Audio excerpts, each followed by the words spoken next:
ఈరోజు కూడా ఒక విలువైన సందేశంతో మన హృదయాలు నింపుకుందాం. తప్పకుండా ప్రభువు మనతో మాట్లాడునట్లు, మనకు అవసరమైన ఆహారాన్ని ఆయన మనకు అనుగ్రహించున్నట్లు మనమందరం కూడా ప్రార్థనలో ఏకీభవిద్దాం. ఒక పాయింట్ మీకు చెప్తాను, జాగ్రత్తగా వినండి. ప్రపంచంలో అప్రాక్సిమేట్లీ దాదాపుగా చాలామంది వైద్యులు చెబుతున్నటువంటి లెక్కల ప్రకారంగా 3000 ఆహారాలు ఉన్నాయట. 3000 దినుసులతో కూడినటువంటి ఆహారాలు ఉన్నాయట. 3000. ఈ 3000 ఆహారాలు కూడా డిఫరెంట్గా ఉంటాయి. ఇవన్నీ కూడా శరీరానికి ఏదో ఒక రూపంలో మేలు చేస్తాయి. అందులో మనకు తెలిసినవి కొన్నే. తోటకూర దేనికి మంచిది అంటాం? కంటికి మంచిది అంటాం. అంటే మనకు తెలిసినవి చెప్తున్నా. తోటకూర తింటే దేనికి మంచిది అంటాం? కంటికి మంచిది అని చెప్తారు. ధనియాలు దేనికి మంచిది అంటాం? గట్టుకు మంచిది అంటాం. అంటే మనకు తెలిసిన ఇన్ఫర్మేషన్ ఇది. మన పూర్వీకులు, మన పెద్దలు మనకు ఫస్ట్ నుంచి చెబుతూ వచ్చారు. కడుపుకు మంచిది నాయన, ధనియాల రసం తాగండి, లేకపోతే జీలకర్ర కషాయం తాగండి, కొత్తిమీర రసం తాగండి చెప్తూ ఉంటారు. అలాగే యాపిల్ ఒకందుకు మంచిది, జామకాయ ఒకందుకు మంచిది అంటారు, అవకాడో ఫ్రూట్ ఒకదానికి మంచిది అంటారు, బీరకాయ తింటే ఒకలాంటి లాభాలు ఉంటాయంటారు, బెండకాయ తింటే ఒకలాంటి లాభాలు ఉంటాయంటారు. ఇలాగా ప్రతి ఒక్కదానికి, ప్రతి ఆహార పదార్థం కూడా ఏదో ఒక రూపంలో మన శరీరానికి ఏం చేస్తుంది? మేలు చేస్తుంది. అందులో మీకు విటమిన్స్లో చాలా రకాలు ఉన్నాయి, మినరల్స్లో చాలా రకాలు ఉన్నాయి, శరీరానికి కావాల్సినటువంటి ప్రోటీన్స్ కానివ్వండి, ఇంకా రకరకాల చాలా మన శరీరానికి ఉపయోగపడే ఎలిమెంట్స్ అన్నీ కూడా ప్రకృతిలో రకరకాల పదార్థాల్లో మనకు లభ్యమవుతూ ఉన్నాయి. వాటిని ఆయా విధాలుగా ఆయా ఆహారాల్లో నుండి మనం తీసుకొని మనం ఏమవుతున్నాం? సంపూర్ణ ఆరోగ్యవంతులం అవుతున్నాం. అర్థమవుతుందా? ఒకటే తిన్నాం అనుకోండి, శరీరానికి అనారోగ్యం వచ్చేస్తుంది. ఒకటే తింటే శరీరానికి ఏమొచ్చేస్తుంది? అనారోగ్యం వచ్చేస్తుంది. అందుకే అన్నీ కలుపుకొని తినండి. చక్కగా ఒక టైం టేబుల్ ప్లాన్ చేసుకోండి, ఒక చార్ట్ తయారు చేసుకోండి, నీట్గా పెట్టుకోండి. ఏ పూట ఏది తినాలి, ఏ వీక్ ఏది తినాలి, ఏ మంత్ ఏది తినాలి, అలాగ అన్నీ తింటూ ఉండండి, అన్నీ తీసుకోండి అంటాడు. డాక్టర్ గారు కూడా అదే చెప్తాడు. అన్నీ తినండి అమ్మా, మీకు పడుతుంటే అన్నీ తినండి, అన్నీ తీసుకోండి, ఆరోగ్యంగా ఉండండి చెప్తూ ఉంటాడు. అదేవిధంగా ఈ ఎగ్జాంపుల్స్ అన్నీ మీకు ఎందుకు చెప్తున్నానంటే, దేవుని వాక్యం కూడా ఎక్కడ ఏది కొరతగా ఉందో ఆ కొరతను తీరుస్తూ పోతుంది. మీకు అర్థమైందన్న పాయింట్? బెండకాయ తింటే ఒకలాంటి మేలు, దొండకాయ తింటే ఒకలాంటి మేలు, మామిడికాయ తింటే ఒకలాంటి మేలు, జామకాయ తింటే ఒకలాంటి మేలు, ఆకుకూరలు తింటే ఒకలాంటి మేలు అన్నట్టుగా ఈ మేలులన్నీ దేనికి? శరీరానికి. అంతెందుకు, మీకు ఇంకా మంచి ఎగ్జాంపుల్ ఏంటంటే, వాల్నట్ ఉంది కదా, వాల్నట్ అది మన మెదడు ఆకారంలో ఉంటుంది కాబట్టి వాల్నట్ మెదడుకు మంచిది. చిక్కుడు గింజలు కిడ్నీ ఆకారంలో ఉంటాయి కాబట్టి చిక్కుడు గింజలు కిడ్నీలకు మంచివి. ఇలాగ కూడా ఒక చార్ట్ గీసి చూపించేవాళ్ళు ఉన్నారు. డాక్టర్స్లో కొంతమంది ఉన్నారు, ఆయుర్వేద వైద్య నిపుణులు. ఇవన్నీ చార్ట్ గీసి మీకు చూపిస్తూ ఉంటారనమాట. ఇదిగో మీకు వాల్నట్ తినండి మెదడుకు మంచిది, చిక్కుడు గింజ తినండి కిడ్నీలకు మంచిది. ఇలా మీ ఆకారంలో, ఏ ఆకారంలో అయితే మన బాడీ ఉందో ఆ బాడీలో ఆర్గాన్స్ ఉన్నాయో ఆ ఆకారం లాంటి ఏవైతే ప్రకృతిలో కనబడుతూ ఉంటాయో వాటిని మనకి కనెక్ట్ చేస్తూ ఉంటారన్నమాట. ఇలాగే దేవుని వాక్యం కూడా ఒక్కోసారి ఒక్కో సందేశం వస్తూ ఉంటుంది. ఒక్కోసారి ఒక్కో సందేశం మన దగ్గరకు వస్తూ ఉంటుంది. ఒక్కో సందేశం ఒక్కోలా ఉపయోగపడుతూ ఉంటుంది మనకి. అన్ని సందేశాలు ఒకలా ఉపయోగపడకపోవచ్చు, ఒక్కో సందేశం ఒక్కోలా ఉపయోగపడుతుంది. కాబట్టి బైబిల్ గ్రంథంలో మానవ జీవితాన్ని బలపరచడానికి, ఉద్ధరింప చేయటానికి, మానవుని అన్ని కోణాల్లో నుండి సంస్కరించడానికి, అన్ని విధాలుగా సంస్కరించడానికి దేవుడు పలు విధాలైన సందేశాలు సిద్ధం చేసి ఉంచాడు. పలు విధాలుగా ఉంటాయి ఆ సందేశాలు. ఆ పలు విధాలైన సందేశాలన్నిటినీ కూడా మనం స్వీకరించి, అంగీకరించి, హృదయంలో భద్రం చేసుకొని సంపూర్ణ మానవులుగా దేవుని సన్నిధిలో ఎదగాలి. ఎలా ఎదగాలి? సంపూర్ణ మానవులుగా దేవుని సన్నిధిలో ఎదగాలి. ఈ సంపూర్ణత అనగానే మన ఆధ్యాత్మిక జీవితంలో, మన మానసిక జీవితంలో, లేదా మన ఆత్మీయ జీవితంలో ఎక్కడ లోట్లు ఉన్నాయో ఆ లోట్లన్నీ సరిదిద్దుకోవడం. ఒక్కొక్కరికి ఒక్కొక్క లోపం ఉండొచ్చు, ఒక్కొక్కరు ఒక్కో విషయంలో తప్పిపోతుండొచ్చు, ఒక్కొక్కరు ఒక్కో విషయంలో పడిపోతుండొచ్చు. అలా ఏ విషయంలో నువ్వు పడిపోతున్నావో, ఏ విషయంలో నువ్వు అజాగ్రత్తగా ఉన్నావో, ఏ విషయంలో నీ భక్తి సన్నగిల్లిపోయిందో, ఎక్కడ దుష్టుడు నిన్ను దారి తప్పిస్తున్నాడో, ఎక్కడ ఏ పాయింట్లో నువ్వు ట్రిగ్గర్ అవుతున్నావో, ఎక్కడ నువ్వు దేవునికి దూరం అవుతున్నావో, అలాంటి చోట్ల అలాంటి విషయానికి దేవుడు ఆయా రకాల మందు సిద్ధం చేసి ఆ మందులన్నీ ఒక సందేశంలో పెట్టకుండా బైబిల్ గ్రంథంలోని రకరకాల అధ్యాయాల ద్వారా, రకరకాల వచనాల ద్వారా, రకరకాల సందేశాల ద్వారా నీ ఆత్మీయ అనారోగ్యాన్ని దేవుడు ఏం చేస్తున్నాడు? స్వస్థపరుస్తున్నాడు. అందుకే ప్రవక్తలందరూ ఒకే కేటగిరీలో మాట్లాడలేదు, ప్రవక్తలందరూ ఒకే విషయం మీద మాట్లాడలేదు, భక్తులందరూ ఒకే పాయింట్ ఆఫ్ వ్యూలో మాట్లాడలేదు, ఒకే సబ్జెక్ట్ మాట్లాడలేదు, రకరకాల సబ్జెక్టులు డీల్ చేశారు ప్రవక్తలు. బైబిల్ బాగా అధ్యయనం చేసే వాళ్ళకి అర్థమవుతుంది అది. ఇప్పుడు హాస్పిటల్ అంటాం, హాస్పిటల్ అంటే మల్టీ స్పెషాలిటీ హాస్పిటల్ అంటే అర్థం ఏంటి? అందులో మళ్ళీ విభాగాలు ఉంటాయి. ఆ విభాగాల్లో ఆర్థోపెడిక్ విభాగం వేరుగా ఉంటుంది, కార్డియాక్ విభాగం వేరుగా ఉంటుంది, గైనకాలజీ వేరుగా ఉంటుంది. ఇలాగా రకరకాలు ఏమండి, నరాల సంబంధిత డాక్టర్ వేరు, మెదడు సంబంధిత డాక్టర్ వేరు, కిడ్నీ సంబంధిత డాక్టర్ వేరు, ఏమండి ఇలా మానసిక సంబంధమైన డాక్టర్ గారు వేరు, కంటి సంబంధిత డాక్టర్లు వేరు. ఇలాగా ఏ విభాగానికి ఆ విభాగం ఎలాగైతే విడిపోతుందో అన్ని విభాగాలకు సంబంధించిన మందులు ఒక్క నోట్లోంచే మింగుతాం. నా పాయింట్ మీకు అర్థమైందా? తలపోటు వస్తుంది, ఇక్కడ నుంచే ట్యాబ్లెట్ వెళ్తుంది, అవునా? కడుపులో ఏదో అల్సర్ ఫామ్ అయింది, ట్యాబ్లెట్ ఎక్కడి నుంచి వెళ్తుంది? ఇక్కడ నుంచి వెళ్తుంది, అవునా? చెవిలో ఏదో ఇబ్బంది కలిగి చీమ్ పట్టింది, ట్యాబ్లెట్ ఎక్కడి నుంచి వెళ్తుంది? ఇక్కడ నుంచి వెళ్తుంది. కంటికి ఏదో ప్రాబ్లం వచ్చింది, ట్యాబ్లెట్ ఎక్కడి నుంచి వెళ్తుంది? ఇక్కడ నుంచి వెళ్తుంది. ఇలాగ శరీరంలో ఏ అవయవానికి ఏ ప్రాబ్లం వచ్చినా ట్యాబ్లెట్ ఎక్కడి నుంచి వెళ్తుంది? ఇక్కడ నుంచి వెళ్తుంది. ఇన్ ద సేమ్ సెన్స్ మన ఆత్మీయ స్థితి బాగుపడడానికి, మన ఆత్మీయ ఆరోగ్యాన్ని సరిదిద్దడానికి ట్యాబ్లెట్లన్నీ ఎక్కడి నుంచి వెళ్తాయి? ట్యాబ్లెట్లన్నీ ఎక్కడి నుంచి వెళ్తాయి? ఇక్కడ నుంచి వెళ్తాయి. అందుకే అన్నాడు, చెవి గలవాడు వినుగాక. మన ప్రభు చెప్పిన మాట ఏమన్నాడు మన ప్రభు? చెవి గలవాడు వినుగాక. ట్యాబ్లెట్లన్నీ ఎక్కడి నుంచి వెళ్తాయమ్మా? ఇక్కడ నుంచి వెళ్తాయి. దీనికి సంబంధించిన ట్యాబ్లెట్లన్నీ ఎక్కడి నుంచి వెళ్తాయి? శరీరానికి సంబంధించిన ట్యాబ్లెట్లు ఎక్కడి నుంచి వెళ్తాయి? దీనికి సంబంధించిన ట్యాబ్లెట్లన్నీ ఎక్కడి నుంచి వెళ్తాయి? ఇక్కడ నుంచి వెళ్తాయి. అందుకే వినుటకు మందులైనందున అంటాడు. అంటే వినుటకు మందులు కావద్దు, మీరు మందబుద్ధి వద్దు, శ్రద్ధగా వినండి. కొన్ని ఇంజెక్షన్స్ ఇక్కడ చేస్తారు, కొన్ని ఇంజెక్షన్స్ మనకి ఎక్కడ చేస్తాడు ఆయన. ఆ పాయింట్ అర్థమవుతుందా? కొన్ని ఇంజెక్షన్స్ మనకి ఎక్కడ చేస్తారు? ఇక్కడ చేస్తారు, లేదా ఇక్కడ చేస్తారు, లేదా సీటుకి చేస్తుంటారు, లేకపోతే ఇక్కడ చేస్తుంటారు, రకరకాలుగా చేస్తుంటారు, బాడీలోకి ఎక్కించాలి కదా మెడిసిన్. సో అలాగే కొన్ని ఇంజెక్షన్స్ మనకి దేవుడు ఎక్కడ చేస్తాడు? ఇక్కడ చేస్తాడు. అందుకే నీ కన్ను తేటగా ఉంటే నీ దేహమంతయు తేటగా ఉంటుంది. నీ కన్ను చెడిపోతే నీ దేహమంతయు చెడిపోతుంది. అందుకే ఆ అంగిలి ఆహారమును రుచి చూచినట్లు చెవి మాటలను పరీక్షించదా అని ఉంది బైబిల్లో. ఏముంది బైబిల్లో? అంగిలి ఆహారమును రుచి చూచినట్లు చెవి మాటలను పరీక్షింపదా అన్నాడు. సో అంటే దీనికి టైటిల్ కూడా ఏమని పెట్టాం మనం? చెప్పండి, ఏమని పెట్టాం టైటిల్? మిమ్మల్ని అందరిని ఆహ్వానించేప్పుడు ఏమని టైటిల్ పెట్టి ఆహ్వానించాం? ఆత్మీయ ఆరోగ్య స్వస్థత సదస్సు. కొంతమంది ఆత్మీయ ఆరోగ్యం ఏందండి, ఆత్మకు స్వస్థత ఏందండి అన్నారట. నేను వాళ్ళని చూసి ఆశ్చర్యపోయాను, ఏంటి ఇలా కూడా ఉంటారా అనిపించింది. అంటే వాళ్ళకి తెలియంది ఏంటంటే, వాళ్ళకి ఏం తెలుసు అంటే స్వస్థత అంటే కేవలం దేనికి కావాలి? మనకి శరీరానికి అదే కావాలి. రోగాలు దేనికి వస్తాయి? బేసిక్గా శరీరానికి మాత్రమే కదా వస్తాయి. కాబట్టి స్వస్థత దేనికి కావాలి? శరీరానికి మాత్రమే కావాలి. బయటికి వెళ్ళిపోతే హాస్పిటల్స్ అన్నీ దేనికోసం ఉన్నాయి? శరీరం కోసం మాత్రమే ఉన్నాయి. మీరు ఎక్కడికైనా వెళ్ళండి, హాస్పిటల్స్ దేనికోసం ఉన్నాయి? శరీరం కోసం మాత్రమే ఉన్నాయి. మరి అలాంటప్పుడు వీళ్ళేంటి వింతగా ఆత్మీయ ఆరోగ్య స్వస్థత సదస్సు అని పెడుతున్నారు? ఆత్మకు ఆరోగ్యం ఏంటి అని చాలామంది ఉన్నవాళ్ళు లేకపోలేదు. కానీ ఇక్కడ విషయం ఏమిటంటే, శరీరానికి చాలా హాస్పిటల్స్ ఉండొచ్చు, కానీ ఆత్మకున్న హాస్పిటలే క్రీస్తు మందిరం, దేవుని సంఘం. అర్థమైందా? ఆత్మకున్న హాస్పిటల్. అందుకే ప్రభు అన్నారు, ఆరోగ్యము గల వారికి వైద్యుడు అక్కర్లేదు, నేను ఎవరికి వైద్యుడు అన్నాడు? రోగులకు అన్నాడు. ఏ రోగులు ఇంతకీ? ఆత్మీయంగా రోగులైపోయిన వాళ్ళు, నశించిన దానిని వెదకి రక్షించుటకు పరమ వైద్యుడు పరలోకం నుండి వచ్చాడు ఈ లోకానికి.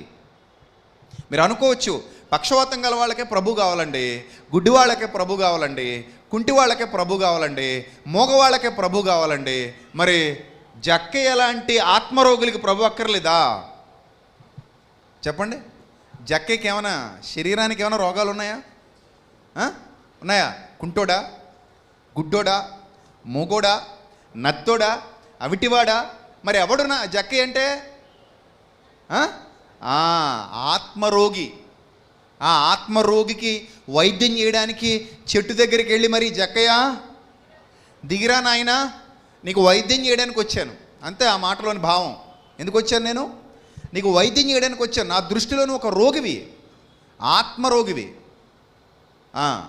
సో పాపం నుండి విడిపించటం అనగానే చాలామందికి అర్థం కాలేదు ఇప్పటికీ. యేసుప్రభువు నమ్ముకుంటే పాపాలు పోతాయంట.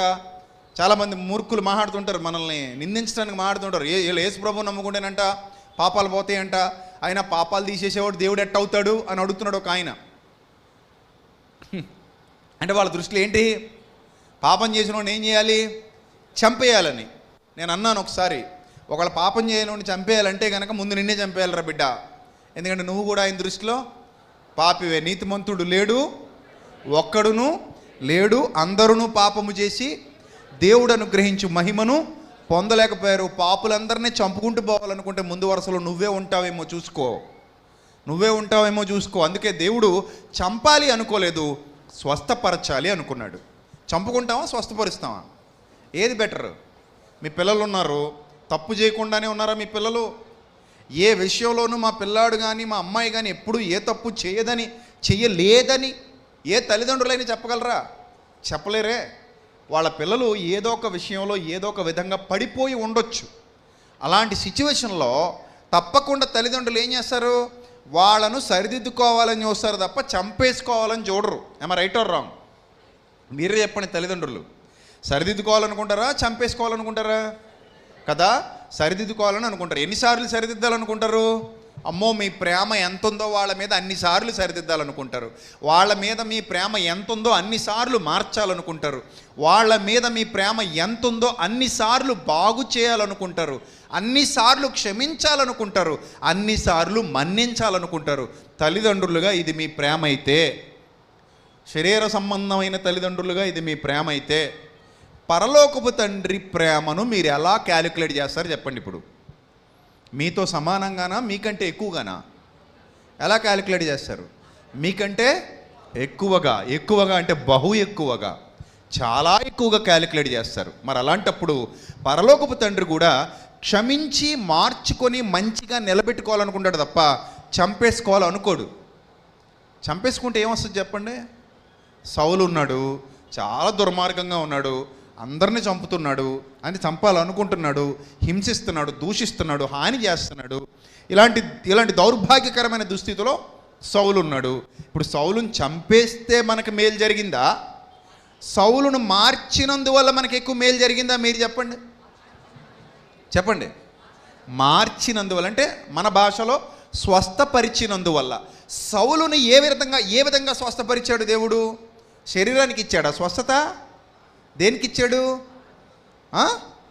ఆత్మకి ఇచ్చాడు స్వస్థత. అంటే మనసుకి ఇచ్చాడు స్వస్థత, హృదయానికి ఇచ్చాడు స్వస్థత. అందుకే ఆ తర్వాత పౌలు భక్తుడు దాదాపు 14 పత్రికలు రాశాడు. సువార్త పరిచర్యలో అనేక ప్రాంతాలు తిరిగాడు, నలిగిపోయాడు, కరిగిపోయాడు, దేవుని సేవలో అరిగిపోయాడు, అనేక మందిని నిలబెట్టగలిగాడు, ప్రభు పరిచర్యలో గొప్పగా వాడబడ్డాడు, ప్రభు సన్నిధి కాంతిలో వర్ధిల్లాడు. కాబట్టి మార్చడం ముఖ్యం తప్ప ఏమార్చడం ముఖ్యం కాదు. జీవింపజేయడం ముఖ్యం తప్ప నాశనం చేయడం ముఖ్యం కాదు.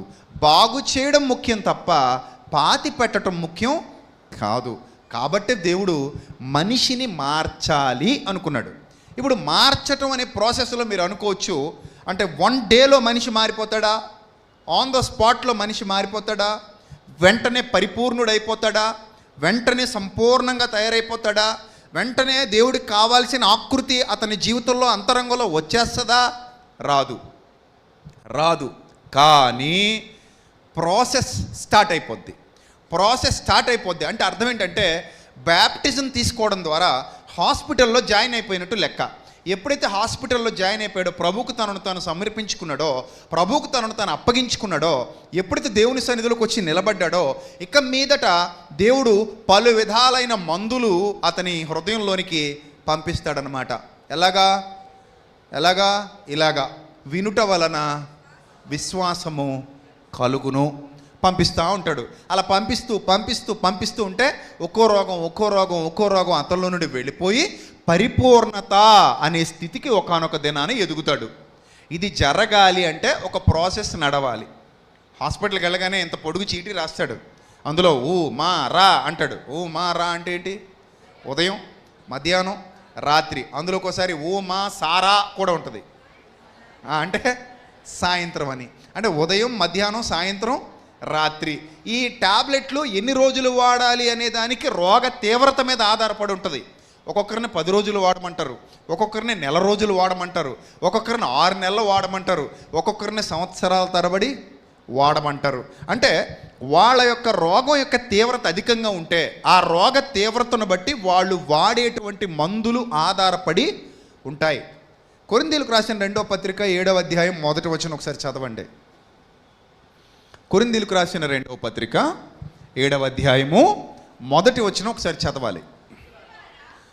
ప్రియులారా, మనకు ఈ వాగ్దానములు ఉన్నవి గనుక దేవుని భయముతో, అది పరిశుద్ధతను ఏంటట, 1 డేలో నీకు పరిశుద్ధత ఇచ్చేట్లా దేవుడు. 1 డేలో నేను పరిశుద్ధుడని చెప్పేసి ఇంక సంపూర్ణుడు అని చెప్పట్లా. ఏమంటున్నాడు పౌలు భక్తుడు కూడా తనను తాను కలుపుకొని మాట్లాడుతున్నాడు ఆ వచనంలో. ఏమంటున్నాడు? మనకు ఈ వాగ్దానములు ఉన్నవి గనుక దేవుని భయముతో పరిశుద్ధతను ఏం చేసుకుంటూ, సంపూర్తి చేసుకుంటూ శరీరమునకును ఆత్మకు కలిగిన సమస్త కల్మషము నుండి, అంటే ఆత్మకు కూడా ఏముందని చెప్తున్నాడు పౌలు ఇక్కడ? ఆత్మకు కూడా ఏముందని చెప్తున్నాడు పౌలు ఇక్కడ? కల్మషం ఉంది. శరీరమునకును ఆత్మకును కలిగిన సమస్త కల్మషము నుండి మనలను మనం ఏం చేసుకుందాం అంటున్నాడు? పవిత్రులనుగా చేసుకుందాం. అర్థమైందా? 1 డేలో ఎవ్వడు పరిపూర్ణుడు కాడు. It will take some time. Time పడుతుంది. అలా మెల్లిమెల్లిగా పరిపూర్ణ స్థితిలోనికి మానవుడు ఎదగాలంటే టైంకి ఏం తినాలి? భోజనం తినాలి. ఏ భోజనం తినాలి? దేవుని వాక్యమనే ఆత్మీయ ఆహారాన్ని టైంకి తినాలి. It's a long process. అది ఒక్క రోజులో అయిపోయేది కాదు, 1 మినిట్లో అయిపోయేది కాదు. ఇక్కడ ఎవరైనా జాబ్ చేస్తున్న వాళ్ళు ఉన్నారా? ప్లీజ్, జాబ్ చేస్తున్న వాళ్ళు, సాఫ్ట్వేరు, హార్డ్వేరు, ఏ వేరైనా పర్లేదు, ఉన్నారుగా? మీకు అందరికీ నేను అడుగుతున్నాను, ఎన్ని గంటల్లో వచ్చింది జాబు? నా క్వశ్చన్ చాలా సిల్లీగా ఉంది కదా. ఎన్ని గంటల్లో వచ్చింది మీకు జాబు? పోనీ ఎన్ని రోజుల్లో వచ్చేసింది జాబు? నేను అలా అడగకూడదు. ఏమని అడగాలి తెలుసా? ఎన్ని సంవత్సరాలు పట్టింది మీకు జాబ్ రావడానికి అని అడగాలి. ఏమని అడగాలి? ఎన్ని సంవత్సరాలు పట్టింది అని అడగాలి. సంవత్సరాలను ఎందుకు అడగాలి? ఎల్కేజీని కూడా లెక్కేయాల్సిందే. ఏ కేజీని ఎల్కేజీని కూడా మీ క్వాలిఫికేషన్లో ఏం చేయాలి? లెక్క వెయ్యాల్సిందే. 1 నుండి 10 వరకు లెక్క, తర్వాత ఇంటర్ నుండి డిగ్రీ వరకు లెక్క, డిగ్రీ నుండి పీజీ వరకు లెక్క, ఆ తర్వాత ఏమైనా స్పెషల్ కోర్సులు ఉంటే అవి కూడా లెక్క. ఇన్ని లెక్కలు తీసుకుంటే నీకేమొచ్చింది? ఒక జాబ్ వచ్చింది. ఈ ఒక జాబ్ రావడానికి కింద నుంచి ఎన్ని సంవత్సరాల పునాది ఉంది? చాలా సంవత్సరాల పునాది ఉంది. అలాగే పరిపూర్ణుడు అనే పదం నీ బ్రతుకులోకి రావాలంటే నువ్వు చాలా తినాలి. అర్థమైందా? వినాలంటే తినాలంతే. ఆత్మీయ భాషలో వినాలంటే అర్థం ఏంటి? తినాలి.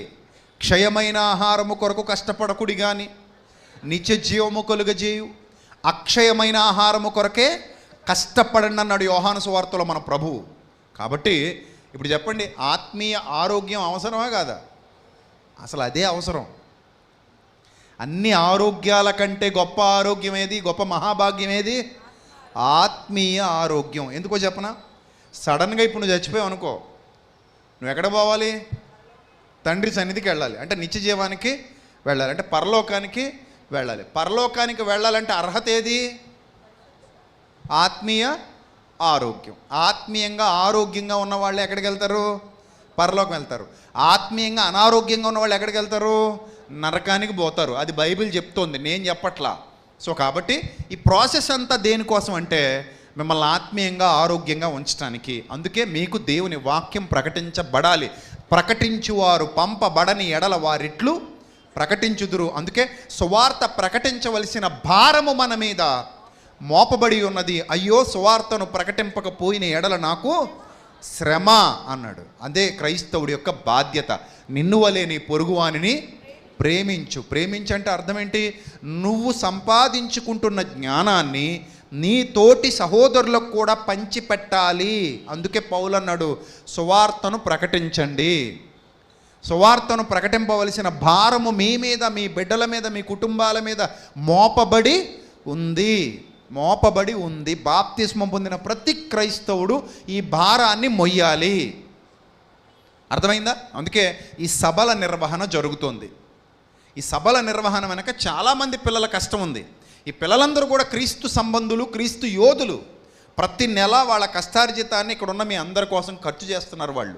వాళ్ళందరూ గ్రౌండ్ వర్క్ చేయకపోతే ఈ సభలు ఇలా జరగవు. ఇక్కడే కాదు, మన మినిస్ట్రీ ద్వారా కానివ్వండి, లేదా ఇతర సేవకులు, సత్యం ప్రకటించే సేవకులు ఎంతమంది అయితే ఉన్నారో వాళ్ళందరి సంఘాలు, ఆ అందరి సేవకులు ఇలాగే కష్టపడాలి. ఇలాగే కష్టపడితేనే సత్య సువార్త వ్యాపిస్తుంది, క్రీస్తు యొక్క పునరుద్ధానానికి ఫలితం లభిస్తుంది. ఇది మనందరి మీద మోపబడినటువంటి కాడి. నా కాడి ఎత్తుకుని నా యొద్ద నేర్చుకోండి. ఇప్పుడు చెప్పండి, స్వస్థత కావాల్సిన వాళ్ళు ఎంతమంది ఉన్నారు? చేయొద్దండి. ఇక్కడ మోమడపడొద్దు, సిగ్గుపడొద్దు, అబద్ధం ఆడొద్దు. స్వస్థత కావాలనుకుంటున్న వాళ్ళు దయచేసి చేయి చూపించండి. లైవ్లో వింటున్న వాళ్ళు కూడా, నాకు స్వస్థత కావాలి ప్రభువా చెప్పండి. నాతో పాటు గట్టిగా చెప్పండి, నాకు స్వస్థత కావాలి ప్రభువా. గట్టిగా మీరు చెప్పండి ఇప్పుడు. Very nice. ఏ స్వస్థత కావాలి మీకు ఇప్పుడు? ఎస్, 100%. చాలామంది తలపోటు అంటారేమో అనుకున్నాను, చాలామంది మోకాళ్ళ నొప్పులు అంటారేమో అనుకున్నాను. అవి ఎలాగూ తగ్గుతాయి, అది పెద్ద విషయం కాదు. తగ్గినా తగ్గకపోయినా పెద్ద విషయం ఏమీ కాదు. కానీ ఇది తగ్గాలి. ఏది తగ్గాలి? అమ్మో ఆత్మరోగాలు ఉండకూడదు, అవి పరలోకానికి ఆటంకం. అందుకే టైటిల్ ఏమని పెట్టాం? ఆత్మీయ ఆరోగ్య స్వస్థత సదస్సు. ఇక మీదట ఇలాంటి సదస్సులు జరుగుతూనే ఉంటాయి.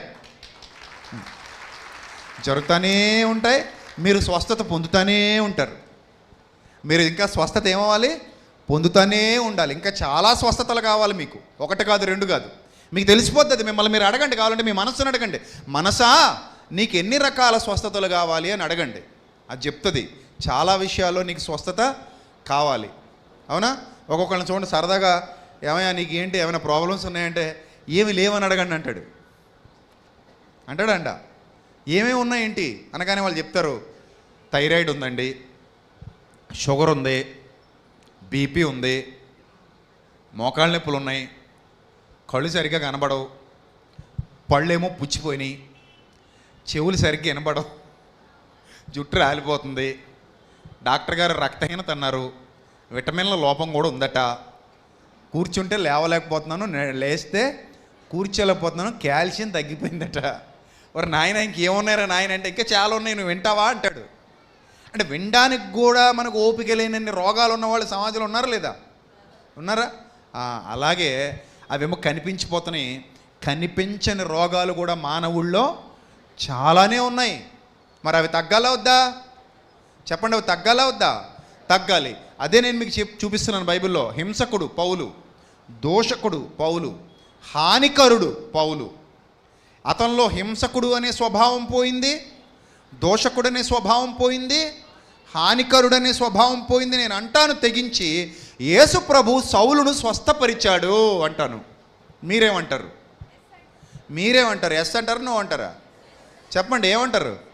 యేసు ప్రభువు సౌలును స్వస్థపరిచాడు. యేసు ప్రభువు జక్కయ్యను స్వస్థపరిచాడు. చూసారా?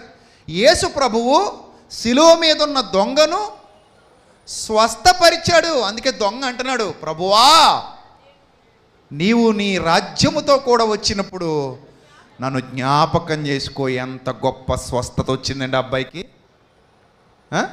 ఎంత గొప్ప స్వస్థత వచ్చింది.